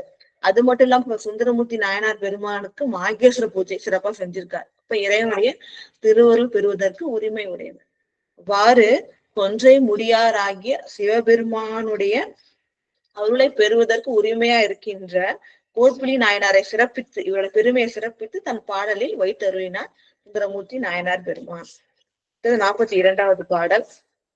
சிறப்பித்து அருளும் திருக்கடை காப்பு அதனில் இடை சிங்கடியாரை பிறப்பித்து எடுத்த பிதாவாக தம்மை நினைந்த பெற்றியினால் மரப்பில் வகை சிங்கடி அப்பன் என்றே தம்மை வைத்தருளி நிறப்பொற்பு உடைய இசைப்பாடி நிறைந்த அருள் பெற்று இறைஞ்சுவார். இப்ப கோயிலுக்கு போயாச்சு, சுவாமியை வணங்கி பதிகம் பாடும்பொழுது கோட்புலி நாயனாருடைய பெருமையை சிறப்பித்து சொல்லியாச்சு. அடுத்தது வந்து என்னன்னா, அந்த பெண்களை தன்னுடைய மகள்களாக கொண்டார் இல்லையா, உள்ளத்தால ஏத்துக்கிட்டதுனாலதான் அந்த அன்பினால் கண் கசிந்தது உச்சி மோரும் பொழுது கண்ணீர் சொரிய அன்போடு அவர் வந்து அழைத்தார் அப்படின்னு சொல்லுவோம். அப்ப வந்து இங்க எப்படி சொல்றாங்கன்னா, சிறப்பித்து அருளும் திருக்கடை காப்பு அதனில். ஒரு பாடல் பாடும்போது கடைசி பாடல் திருக்கடை காப்பு. இந்த திருக்கடை காப்பு பாடும் பொழுது நமக்கே தெரியும், சுந்தரமூர்த்தி நாயனார் பெருமான் ஒவ்வொரு திருக்கடை காப்புல சொல்லும் பொழுது அந்த தன்னோட பேரை வச்சு சொல்லுவார் இல்லையா. திருநாவலூர் ஆளு அப்படின்னு சொல்லிட்டு சடையன் சிறுவன் அப்படின்லாம் சொல்லுவாங்க. அப்ப எப்படி சொல்றாரு இந்த பாடல்ல, எப்படி சொல்றாரு பாத்தீங்கன்னா, இந்த திருக்கடை காப்பு அதன் இதன் இடையில என்ன சொல்றாருன்னா, சிங்கடி அப்பன் தன்னை வந்து ஆரூரன்னு சொல்லல, நாவலூரன்னு சொல்லல, சிங்கடி அப்பன் அப்படின்னு சொல்றாரு. ஏன்னா சிங்கடியாருக்கு தன்னை பிதாவாக கொண்டதனால், நான் உளமாற ஏற்றுக்கொண்டதுனால என்னன்னு சொல்றாரு, தன்னை சிங்கடியப்பன் அப்படின்னு சொல்றாரு. இவ்வளவு வந்து அடியாருக்கு எவ்வளவு பெரிய அருள் செஞ்சிருக்கார் கோட்புலி நாயனாருக்குன்னு பாருங்க. இடையில் சிங்கடியாரை பிறப்பித்து எடுத்த பிதாவாக, பெற்றெடுத்த பிதா போல தன்னை பாவித்ததால தம்மை நினைந்து பெற்றினார். தம்மை பெற்றினா தன்மை, தான் பெற்றெடுத்த பிள்ளை போன்ற சிங்கடியாரை இவர் நினைச்சதுனால, அந்த நினைத்த தன்மையினால மரப்பில் வகை, வீட்டுல பெண்களாக அடிமைகளாக கொள்ளுங்கள் சொன்னாரு, இவங்க எனக்கு மகள்களாக ஏற்றுக்கொண்டேன்னு சொன்னாரு. வாயோட சொல்லாம அது மறக்காம என்ன பண்றாரு, இந்த பாடல்ல இந்த பெண் பிள்ளைக்கு தான் தந்தைன்னு வைத்து சிங்கடி அப்பன் இந்த பாடுறான் அப்படின்னு சொல்லி வைக்கிறார், அருள் செய்கின்றார். மரப்பில் வகை சிங்கடி அப்பன் என்றே தம்மை வைத்தருளி, தம்மை வந்து அப்படி சிங்கடி அப்பன் குறிப்பிட்டு வைத்தருளி பதிகம் பாடுகின்றார். நிறப்பொற்பு உடைய இசைப்பாடி, அதாவது என்னன்னா நிறப்பொற்பு உடைய இசைப்பாடி நிறைந்த அருள் பெற்று இறைஞ்சுவார் அப்படின்னு சொல்லிட்டு, இந்த நிறப்பொற்பு அப்படின்றது என்ன அப்படின்னு பாத்தீங்கன்னா, இசையில வந்து நிறைய பாகுபாடுகள் இருக்கு இல்லையா. அந்த இசை பாகுபாடுகள் பொருந்திய அந்த பதிகத்தை வந்து இசையோடு கூடி பாடி இறைவனுடைய திருவருள் பெறுகின்றார், அருள் பெற்று இறைஞ்சுவார், இறைவன் திருவருள் பெற்று வணங்குகின்றார். அதுக்கப்புறம் என்ன ஆகுது அப்படின்னு பாத்தீங்கன்னா, திருவழி வளம். இவ்வாறு வந்து திருநாட்டியத்தான் குடிக்கு எழுந்தருள வேண்டும் அப்படின்ட்டு கோட்புலி நாயனார் வந்து விண்ணப்பம் செய்ய, அவருடைய விண்ணப்பத்தை ஏற்று திருநாட்டியத்தான் குடிக்கு வந்து அவருடைய அந்த அழைப்பு, அந்த வரவேற்பு, அதை எல்லாத்தையும் ஏத்துக்கிட்டு திருவாமுதும் செய்து அவருடைய மகள்களை தன்னுடைய பெண் பிள்ளைகளாக, மகன்மைனா பெண் பிள்ளைகளாக கொள்வது, அவ்வாறு கொண்டு அவர்கள் வேண்டுவனவற்றையெல்லாம் கொடுத்து அருள் செய்தவர். திருத்தலத்துக்கு சென்று இறைவனை வணங்கும் போதும் அந்த கோட்புலி நாயனாருடைய பெருமை அவரையும் சிறப்பித்து சிங்கடியாருக்கு தன்னை தந்தையாக பாவித்து அதனையும் வந்து அந்த பாடல்ல வைத்து இவ்வாறு கோட்புலி நாயனாருக்கு அருள் செய்து பார்த்தோம் இல்லையா, வழியில இருக்கிற சிவஸ்தலங்கள் தோறும் சென்று வணங்கி கொண்டே வருகின்றாரு. அடுத்தது வந்து வழிவலம் அப்படின்ற தலம், அங்க போறாரு. அங்க என்னென்ன அற்புதங்கள் நிகழ்ந்தது, அந்த தலத்தோட சிறப்பு என்ன அப்படின்றத இறைவன் திருவருளால வரும் வாரங்களில் சிந்திக்கலாம் என்று கூறி எப்பவுமே ஒவ்வொரு வாரமும் வெள்ளிக்கிழமை தான் வகுப்பு இருக்கும். சில காரணங்களுக்காக இந்த சனிக்கிழமை வந்தது. இறைவன் திருவருளால தொடர்ந்து ஒவ்வொரு வெள்ளிக்கிழமையும் பெரிய புராணம் சிந்தித்து அருள் பெறுவோம் என்று சொல்லி கேட்டுக்கொண்டிருக்கின்ற புனித பேரவை விதிமுறை உலகினில் விளங்கி வெல்கவே என வாழ்த்தி வணங்கி நிறைவு செய்கின்றேன்.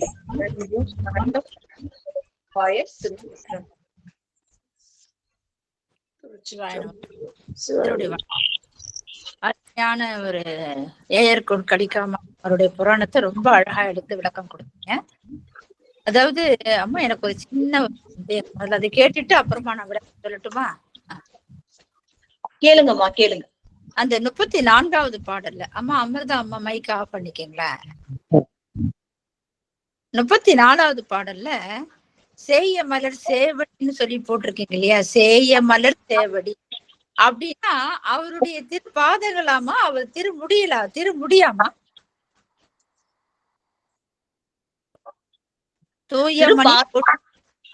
அது வந்து அவங்களோட திருப்பாதம் தான். சுந்தரமூர்த்தி நாயனாருடைய திருப்பாதங்கள் தான். அதுதான் சொல்றேன். அது வந்து எப்படின்னு சொன்னா, சேய அப்படின்னு சொல்லும் போது நமக்கு அந்த திருப்பாதங்கள் வந்து செம்மை நெறி தருது. அதாவது செம்மை நெறினா சிவநெறி சொன்னோம் இல்லையா? அவர் திருவடியை விளக்கணும்னா அது வந்து நமக்கு அந்த என்ன புண்ணியம் தருதுன்னா சிவநெறிய சேர்க்கின்ற புண்ணியத்தை தருகின்றதுன்னு அர்த்தம். சிவபெருமான திருவருளை பெற்று தருது, வேற ஒண்ணும் இல்ல. அவர் திருவடியை விளக்குறதுன்னா அபிஷேகம் பண்றதுன்னு அர்த்தம். அப்படி விளக்குறது நமக்கு சிவபெருமானுடைய திருவருளை பெற்று தரும், சிவநெறிக்கு சேர்க்கும். அப்படிப்பட்ட திருவடியை வந்து அவர் விளக்குகின்றார். அதான் சேய மலர் சேவடி விளக்கி அதான் சொல்ற சேவடினா திருவடின்னு அர்த்தம். அந்த திருவடி செம்மை சிவப்பா இருக்கான், அந்த சிவந்த தாமரை போல இருக்கான். அது மட்டும் இல்லாம அது சிவநெறியை தருகின்றது. அதுதான் சேய மலர் சேவடி, செம்மை நெறி தருகின்ற மலர் போன்ற சிவந்த திருவடிகள். அப்படி எடுத்துக்கணுமா? தெளிவா சொல்லணும்னா சேயன்றது செம்மை நெறி தருகின்ற, மலர்ன்றது மலர் போன்ற, சேவடின்றதுன்னா செம்மையான அந்த சிவந்த திருவடிகள். அதனை வந்து விளக்கி அந்த தூய நீரால விளக்கி அந்த அபிஷேக திருநீரை தன் திருமுடி மேல் செலுத்து கொண்டார் அப்படின்னு சொல்றேன். சிறப்புமா. அடுத்ததுமா நம்ம பரிவட்டம் சொல்றோம் இல்லையா? பரிவட்டம்னா நம்ம அடியார்களுக்கு நம்ம அந்த ஒரு கோயில ஒரு அபிஷேகம் கொடுத்தாங்கன்னா ஒரு பரிவட்ட தலையை அவனை வரவேற்போம் இல்லையா? அந்த மாதிரி பரிவட்டங்கள் அப்படின்னா முறைப்படி வரிசையாக வைத்து அப்படின்னு சொல்லியிருக்கீங்க. ஒப்பில்லாத அந்த கோட்படி நாயனார் சொல்றாரு இல்லையா? அந்த வந்து பரிவட்டம்லாம் வச்சு அவர் வரவேற்கிறார் இல்லையா? அப்போ அது பரிவட்டம்னா அவர் தலையில கட்டுறதா, அது வந்து அந்த வருஷ தட்டுல வச்சு எல்லாம் முறைப்படி செய்யறாங்களா? அந்த மாதிரி இல்லாமா? அதுக்கு ஒரு அர்த்தம் சொல்லுங்கம்மா. அந்த பரிவட்டமே வகை வகையா இருக்குமா? நிறைய வெறும் பட்டு துணி நிறைய மணிகள்லாம் பதிச்சுதான் நிறைய வரிசைகள்லாம் என்ன அர்த்தம்னா நிறைய வரிசையா வச்சிருக்காங்க.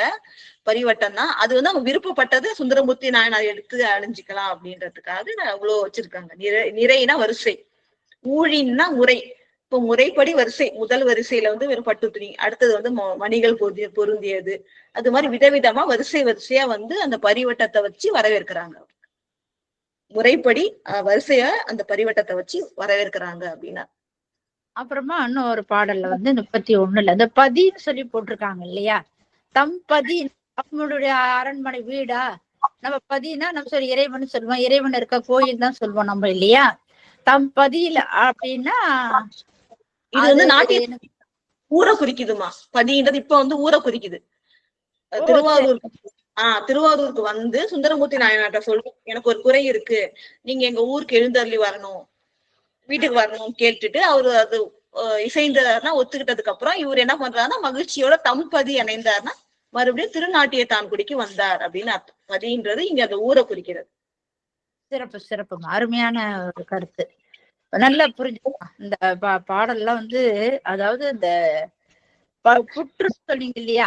செம்பொர் புற்றிடம் கொண்டு அப்படின்னு செழுந்தேனி எப்படி இருக்கிறாங்களாம்? செழுந்தேனான் அந்த விருப்பம் கூட வணங்கினாராம் பெருமான். விருப்பருடன் உணர்ச்சியோட உள்ளூர் அமர்த்தி பெருமான் உணர்ச்சி பெருக்கால வணங்கினாங்க.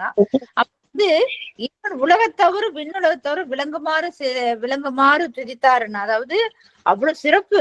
இந்த மண்ணில உதிச்ச உலகத்தவருக்கு நம்மள மாதிரி ஆன்மாக்களும் விண்ணு உலகத்தவறு துதித்தாருன்ற அந்த பாடல்ல முதல் பாடல விளக்கம் ரொம்ப அழகா எடுத்து கொடுத்தீங்கம்மா. ரெண்டாவது அந்த கோட்புடி நாயனார் தம் பதியில பெருமான் வந்து வரணும் அப்படின்னு சொல்லி கேக்குறாரு. அப்ப வந்து திருநாட்டியாத்தங்குடிக்கு பெருமான் வந்துட்டு இருக்காரு.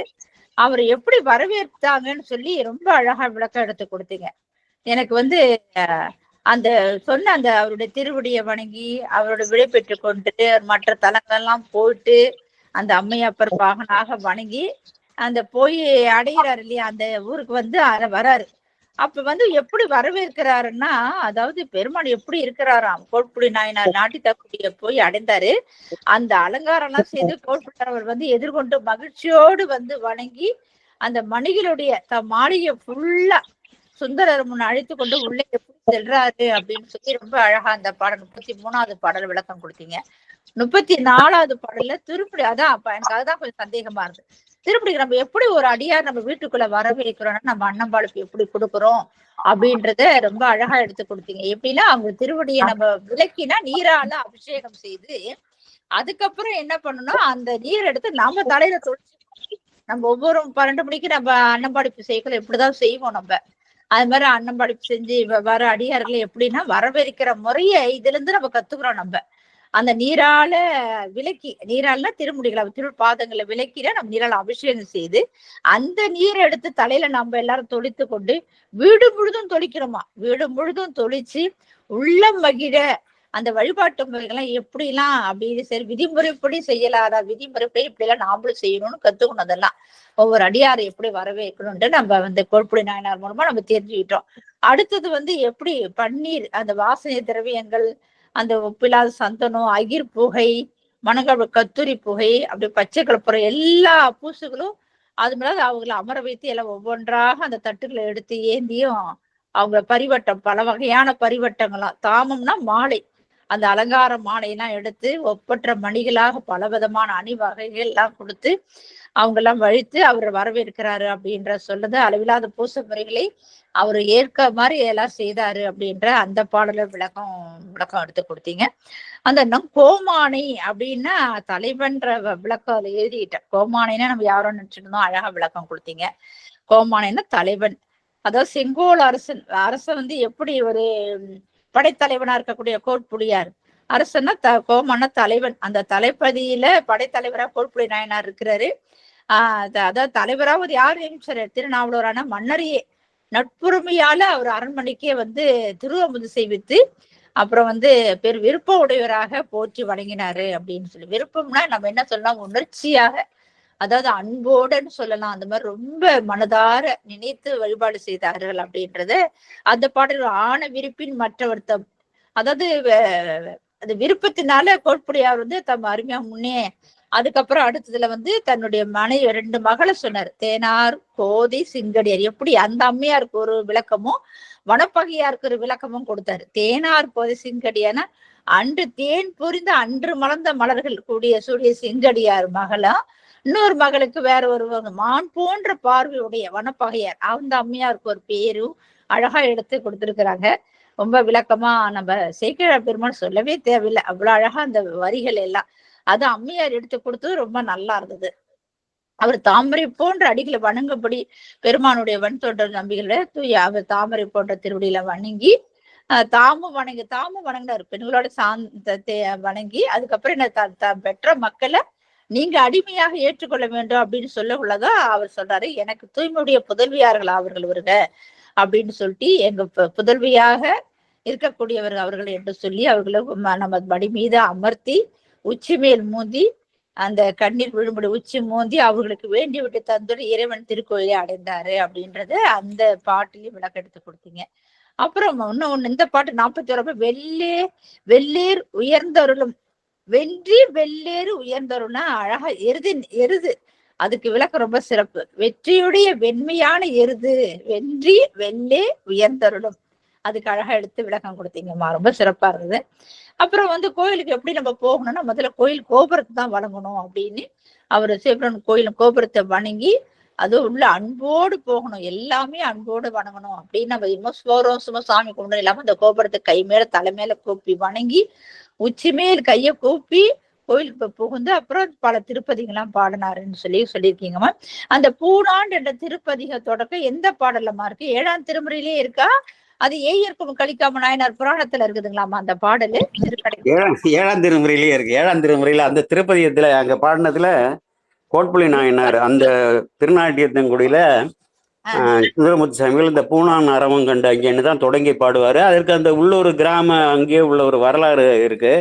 சுந்தரமூர்த்தி சாமிகள் அங்க வந்து அந்த தலத்தை அணுகும் பொழுது அங்க சாமி அம்பாள் இல்லை, அப்ப எங்கன்னு கேட்கும்பொழுது அப்புறம் காமிக்கிறாங்க ஒரு வயல்ல வந்து 2 பேரும் நடவு நட்டுக்கிட்டு இருக்கிறத, அந்த விவசாயம் இந்த நாற்று பறிச்சு நட்டுக்கிட்டு இருக்கிற போல. அப்புறம் இவர் பார்த்த உடனே அப்புறம் திரும்ப ஆலயத்துக்கு வந்ததும் இவர் ஆலயத்தில் நுழையும் உடனே பாம்பு வந்து சீறுவது போல ஒரு நிகழ்வு நடந்தது. அதனாலதான் பூனான் அரவம் கண்டு அங்கே நின்று தொடங்கினார்னு சொல்லி அங்கே அந்த திருப்பதியும் அற்புதமாக பாடியிருக்கிறாரு. அதுவும் அந்த இதுலயும் கடைக்காப்புல பெண்களை வந்து பதிவு செய்திருக்காரு.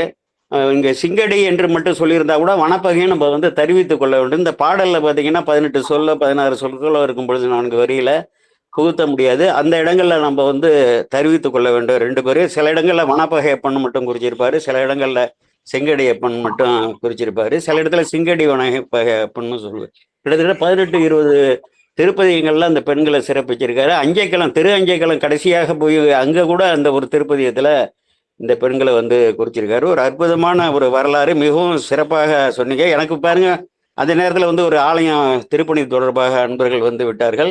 பிரேமா அம்மா நல்லா வந்து பதத்துக்கு பதம் வந்து நல்லா உள்வாங்கி நன்றாக சொன்னீங்க. மிகவும் மகிழ்ச்சியாக, இது புனிதர் பேரவைன்னு சொல்லுவாங்க, மிகவும் மகிழ்ச்சியாகவே இருக்கிறது. இந்த திருவடி வணங்குறது வந்து என்னன்னா அப்பூதி அடிகளை வந்து அவர் அழைத்து கொண்டு அங்கே ஆசனத்தில் அமர்த்தி அப்பூதி அடிகள் அவருடைய திருவடியை வந்து நீரால் வந்து விளக்கி அதை வழிபட்டு அதை இல்லந்தோறும் தெளித்து உள்ளும் கொஞ்சம் பூரித்தாருன்னு சொல்லி எங்க பாட்டு பாருங்க. அவர் வேளாண் குலத்தோர், இங்க குளமெல்லாம் கிடையாது, சிவனடியார்னு வந்துட்டா ஜாதி மழம் குளம் எல்லாமே போயிடுது. அவர் என்ன பண்றாரு, வீடெல்லாம் தெளிச்சுட்டு எல்லாருக்கும் கொடுத்துட்டு உள்ளும் கொஞ்சம் பூரித்தாருன்னு சொல்லி அங்க சேக்கிழார் எழுதியிருப்பாரு. அது போல வந்து சிறப்பாக இங்க இவருடைய திருவடியை வந்து வணங்குறாரு. ஏன்னா கோட்புலி நாயனாருக்கு தெரியும், அப்பொழுதே இவர் சமகாலத்தில் வாழ்ந்தவர் நம்ம மிழலை குறும்ப நாயனார். அவருடைய நிலைப்பாடு என்னன்னா மையார் தடங்கனும் பறவையால் கணவன்தன் செய்யார் கழல்கள் கையால் தொழுது வாய் வாழ்த்த மனத்தால் நினைக்கும் கடைப்பாட்டில் செய்யால் கோணும் நான்முகனும் அறியா செம்பொன் தாள் இணைக்கீழ் உய்வான் உற்ற நெறி இது என்று அன்பினில் உய்த்தார். இறைவனுடைய திருவடியை நம்ம அடையணும்னா அந்த சுந்தரமூர்த்தி சாமிகளோட திருவடியை வந்து கையால் தொழுது வாயால் வாழ்த்தி மனத்தால் நினைச்சாலே நம்ம அடையலாம்னு சொல்லி அதனால யோக நிலையே கைவர பெறுகிறார். அது வந்து இவருக்கு கோட்புலியாருக்கும் தெரிந்திருக்கும் இல்லையா, இவரோட உயர்வு, சுந்தரமூர்த்தி சுவாமிகளோட உயர்வை வந்து உணர்வுகள். அதனால அந்த மாளிகைக்கு வந்து அற்புதமாக நல்ல வகுப்பு நல்லா இருக்குமா. நான் வந்து கடைசி நேரத்துல தான் வரக்கூடிய ஒரு சூழல் வந்து அந்த பணியில இருந்ததால மிகவும் மகிழ்ச்சி. நன்றாக நடக்கட்டும். நல்ல இன்னைக்கு கிட்டத்தட்ட ஒரு 20 பேருக்கு மேல வந்திருக்காங்க. இதே போலதான் இந்த அரங்கம் மேலும் மேலும் நான் நிறைய பேருக்கு பகிர்ந்தேன் இந்த செய்தியை வந்து. இன்றைக்கு கூட இந்த நேரம் ஒரு நாள் முன்னாடியே அந்த நேரத்தை வந்து குறிச்சிங்கன்னா முதல் நாளே பகிர்ந்துடலாம். ஏன்னா எல்லாருமே தொடர்ந்து வாட்ஸ்அப் பார்த்துக்கிட்டு இருக்க மாட்டாங்க. முதல் நாளே வந்து அறிவித்தா அது வந்து முதல் நாள் இரவு நம்ம பண்ணிட்டோம்னா இன்னும் கொஞ்சம் வருவாங்க. நம்ம 50,000 பேருக்கு போனாலும் ஒரு 20 பேர் ஒரு வாரத்துக்கு ஒரு 5 பேர் அதிகமாக வருவாங்க. இன்னும் இந்த அவை வந்து மேலும் சிறந்து வழங்கும். நடத்தக்கூடிய அந்த அம்மையாருக்கும் என்னுடைய வாழ்த்துக்களை வந்து தெரிவித்துக் கொள்கிறேன். கோமல் சேகர் விடைபெறுகிறேன். வணக்கம் ஐயா. நீங்க வந்து எனக்கு ரொம்ப சந்தோஷமா இருக்குங்கய்யா. வாங்கய்யா, சிறப்பு சிறப்பு. அடியரை நேரில் பார்க்க ஒரு பாக்கியம் பெற்றேன். அம்மா வந்து ஒரு அவையில இருந்தாங்க. அப்ப ஐயா வந்தாரு. அவரை பார்க்கக்குள்ள அப்படி ஒரு சாதாரணமா தரையில உட்காந்து அப்படியே அமர்ந்திருந்தாரு. நம்ம எல்லாம் ஒரு குரு வந்திருந்தானே எப்படிலாம் வரவேற்று பண்ணணும் அப்படின்னு நினைச்சேன். ஐயா இவ்வளவு ஒரு எளிமையா இவ்வளவு ஒரு அழகா உட்காந்து அம்மா சொல்றதெல்லாம் எடுத்து ரமணன் ஐயா பேசுறதெல்லாம் ஐயா வந்து அப்படியே ரெக்கார்ட் பண்ணியிருந்தாரு. ரொம்ப சிறப்பு வாய்ந்த ஐயா. நிறைய யூடியூப்ல பதிவிடுறாரு. அடியார்கள் நீங்க அதெல்லாம் கேட்டு மகிழலாம். அப்புறம் ஒரு இடத்துல ஐயா இருக்கிறாரு. அவரும் நிறைய கருத்தெல்லாம் எடுத்து கொடுப்பாரு. ஐயாவும் அவரை நம்ம குடும்பம் வருக வருக என்று வரவேற்கிறோம் ஐயா. இன்னைக்கு நீங்க வந்தது எனக்கு ரொம்ப, நாங்க எப்பயுமே முதல் நாள் சாயந்தரமே பதிவு போட்டுருவோங்க. இன்னைக்கு நேத்துதான் கொஞ்சம் தாமதமா ஆயிடுச்சு. அடியன் வந்து ஒரு கல்யாணத்துக்கு போயிட்டு வந்து அதுக்கப்புறம் அம்மா போட்டிருப்பா ரைட்டு ஒரு நேரம் தான் பார்த்தோம். இப்போ பத்திரிக்கை போட மறந்துட்டுமே. அது வழக்கமா 5 நாள் தானே நடக்கு. இன்னைக்கு சனிக்கிழமை, இன்னைக்கு ஒரு நாள் நடந்ததுங்க. ஒரு நாள் முன்னாடி போட்டீங்கன்னா நான் வந்து இப்போ கிட்டத்தட்ட வந்து நைட்டே என்ன அந்த தேதியை பார்க்காம போட்டேன். இப்போ வந்து காலையில அது 10-9 மணிக்கெல்லாம் சொன்னோன்னா கிட்டத்தட்ட வந்து ஒரு 50-60 வாட்ஸ்அப் குழுக்களை வந்து பகிர்ந்தப்போ அது ஒரு நாள் முன்னாடி போட்டிங்கன்னா நம்ம முதல்ல ஒரு 2 தடவை போட்டால் போதும். அதுக்கப்புறம் உள்ளே வந்தோடனே அவங்க வந்து தொடர ஆரம்பிச்சிருவாங்க. எப்பொழுதும் போட்டுட்டு இருக்கணும் இல்லை, ஒரு 2 தடவை அந்த பதிவு நீங்கள் நடத்துறதை நான் போட்டுருன்னா தொடர்ந்து எல்லாரும் வர ஆரம்பிச்சிருவாங்க. அதுக்காக தான் இது பயன் கொள்ளணும்ல, ஏதோ ஒன்று பேசணும், அது பலரும் பயன் கொள்ளணுங்கிறது நம்ம நோக்கம். மிகவும் மகிழ்ச்சியமாக வாழ்த்துக்கள். சிவா இன்னும் நல்லா வந்து இந்த புனித பேரவை மேலும் மேலும் சிறக்கட்டும். சிவா நல்லதுமா. நன்றி நன்றிங்க நன்றிங்க. உங்க மாணவராச்சார்கள் ஐயா சிவசங்கரி அம்மா அவங்க எல்லாம் அப்படி உங்களை மாதிரியே அப்படியே நல்லா பேசுறாங்க. சிவா ஆமாம்மா, கண்டிப்பாம்மா. ஐயாவோட திருவருள் தான். அவங்க ஒரு கண்டென்ட் ஆகட்டும் சரி, நான் வச்சு படிக்கிற புக்ல இருந்து, அது ரெஃபரன்ஸ் புக்ல இருந்து சொல்ல போனா இப்ப எந்த டாபிக் பேச போறேனோ அதுக்கு அவர் கருத்து என்னென்ன சேர்க்கணும் அப்படின்றது கொண்டு ஐயா தான் வந்து கோட்டிட்டு காட்டுவாங்க. நான் பேசி முடிச்சதுக்கு அப்புறமும் இதெல்லாம் இப்படி செஞ்சிருக்கலாம், இது இப்படி சிறப்பா இருந்ததுன்னு எல்லாமே வந்து முதல்ல அருளுரை சொல்றது அவங்க தானே. நன்றி நன்றிங்கம்மா. ஐயா தெரிவித்துக் கொள்கிறேன் ஐயா. வாருங்க நம்ம குடும்பத்துக்கு வந்து நீங்க ஏதாவது ஒரு தலைப்புலையும் பேசலாம். கண்டிப்பா வரமா, வந்து ஏதாவது ஒண்ணு பேசுறேன். இந்த அற்புத நிகழ்வுகள் எல்லாம் பத்தி கூட பேசலாம். அதை பண்றேன். ஏதோ வாங்கய்யா. இல்ல குறைக்குது ஒரு 25 பேராவது வருவாங்க. கண்டிப்பா 25 பேர். நம்ம குடும்பத்துல ஒரு 40 பேர். பெரிய விஷயம். நமக்கு 25 பேர் வர்றது பெரிய விஷயம். இன்னைக்கு உள்ள சூழல்ல எல்லாருக்கும் அந்த ஞான நிலையில நாட்டம் வராது. இறைவன் அனுமதிச்சாதான் வர முடியும். அதனால வரவங்க வரணும். திங்கட்கிழமை நம்ம மருத்துவர் ஐயா தான், நம்ம மருதப்பட ஐயா தான் வந்து திருமந்திர நாங்க எல்லாம் ஒரே குழுதான்.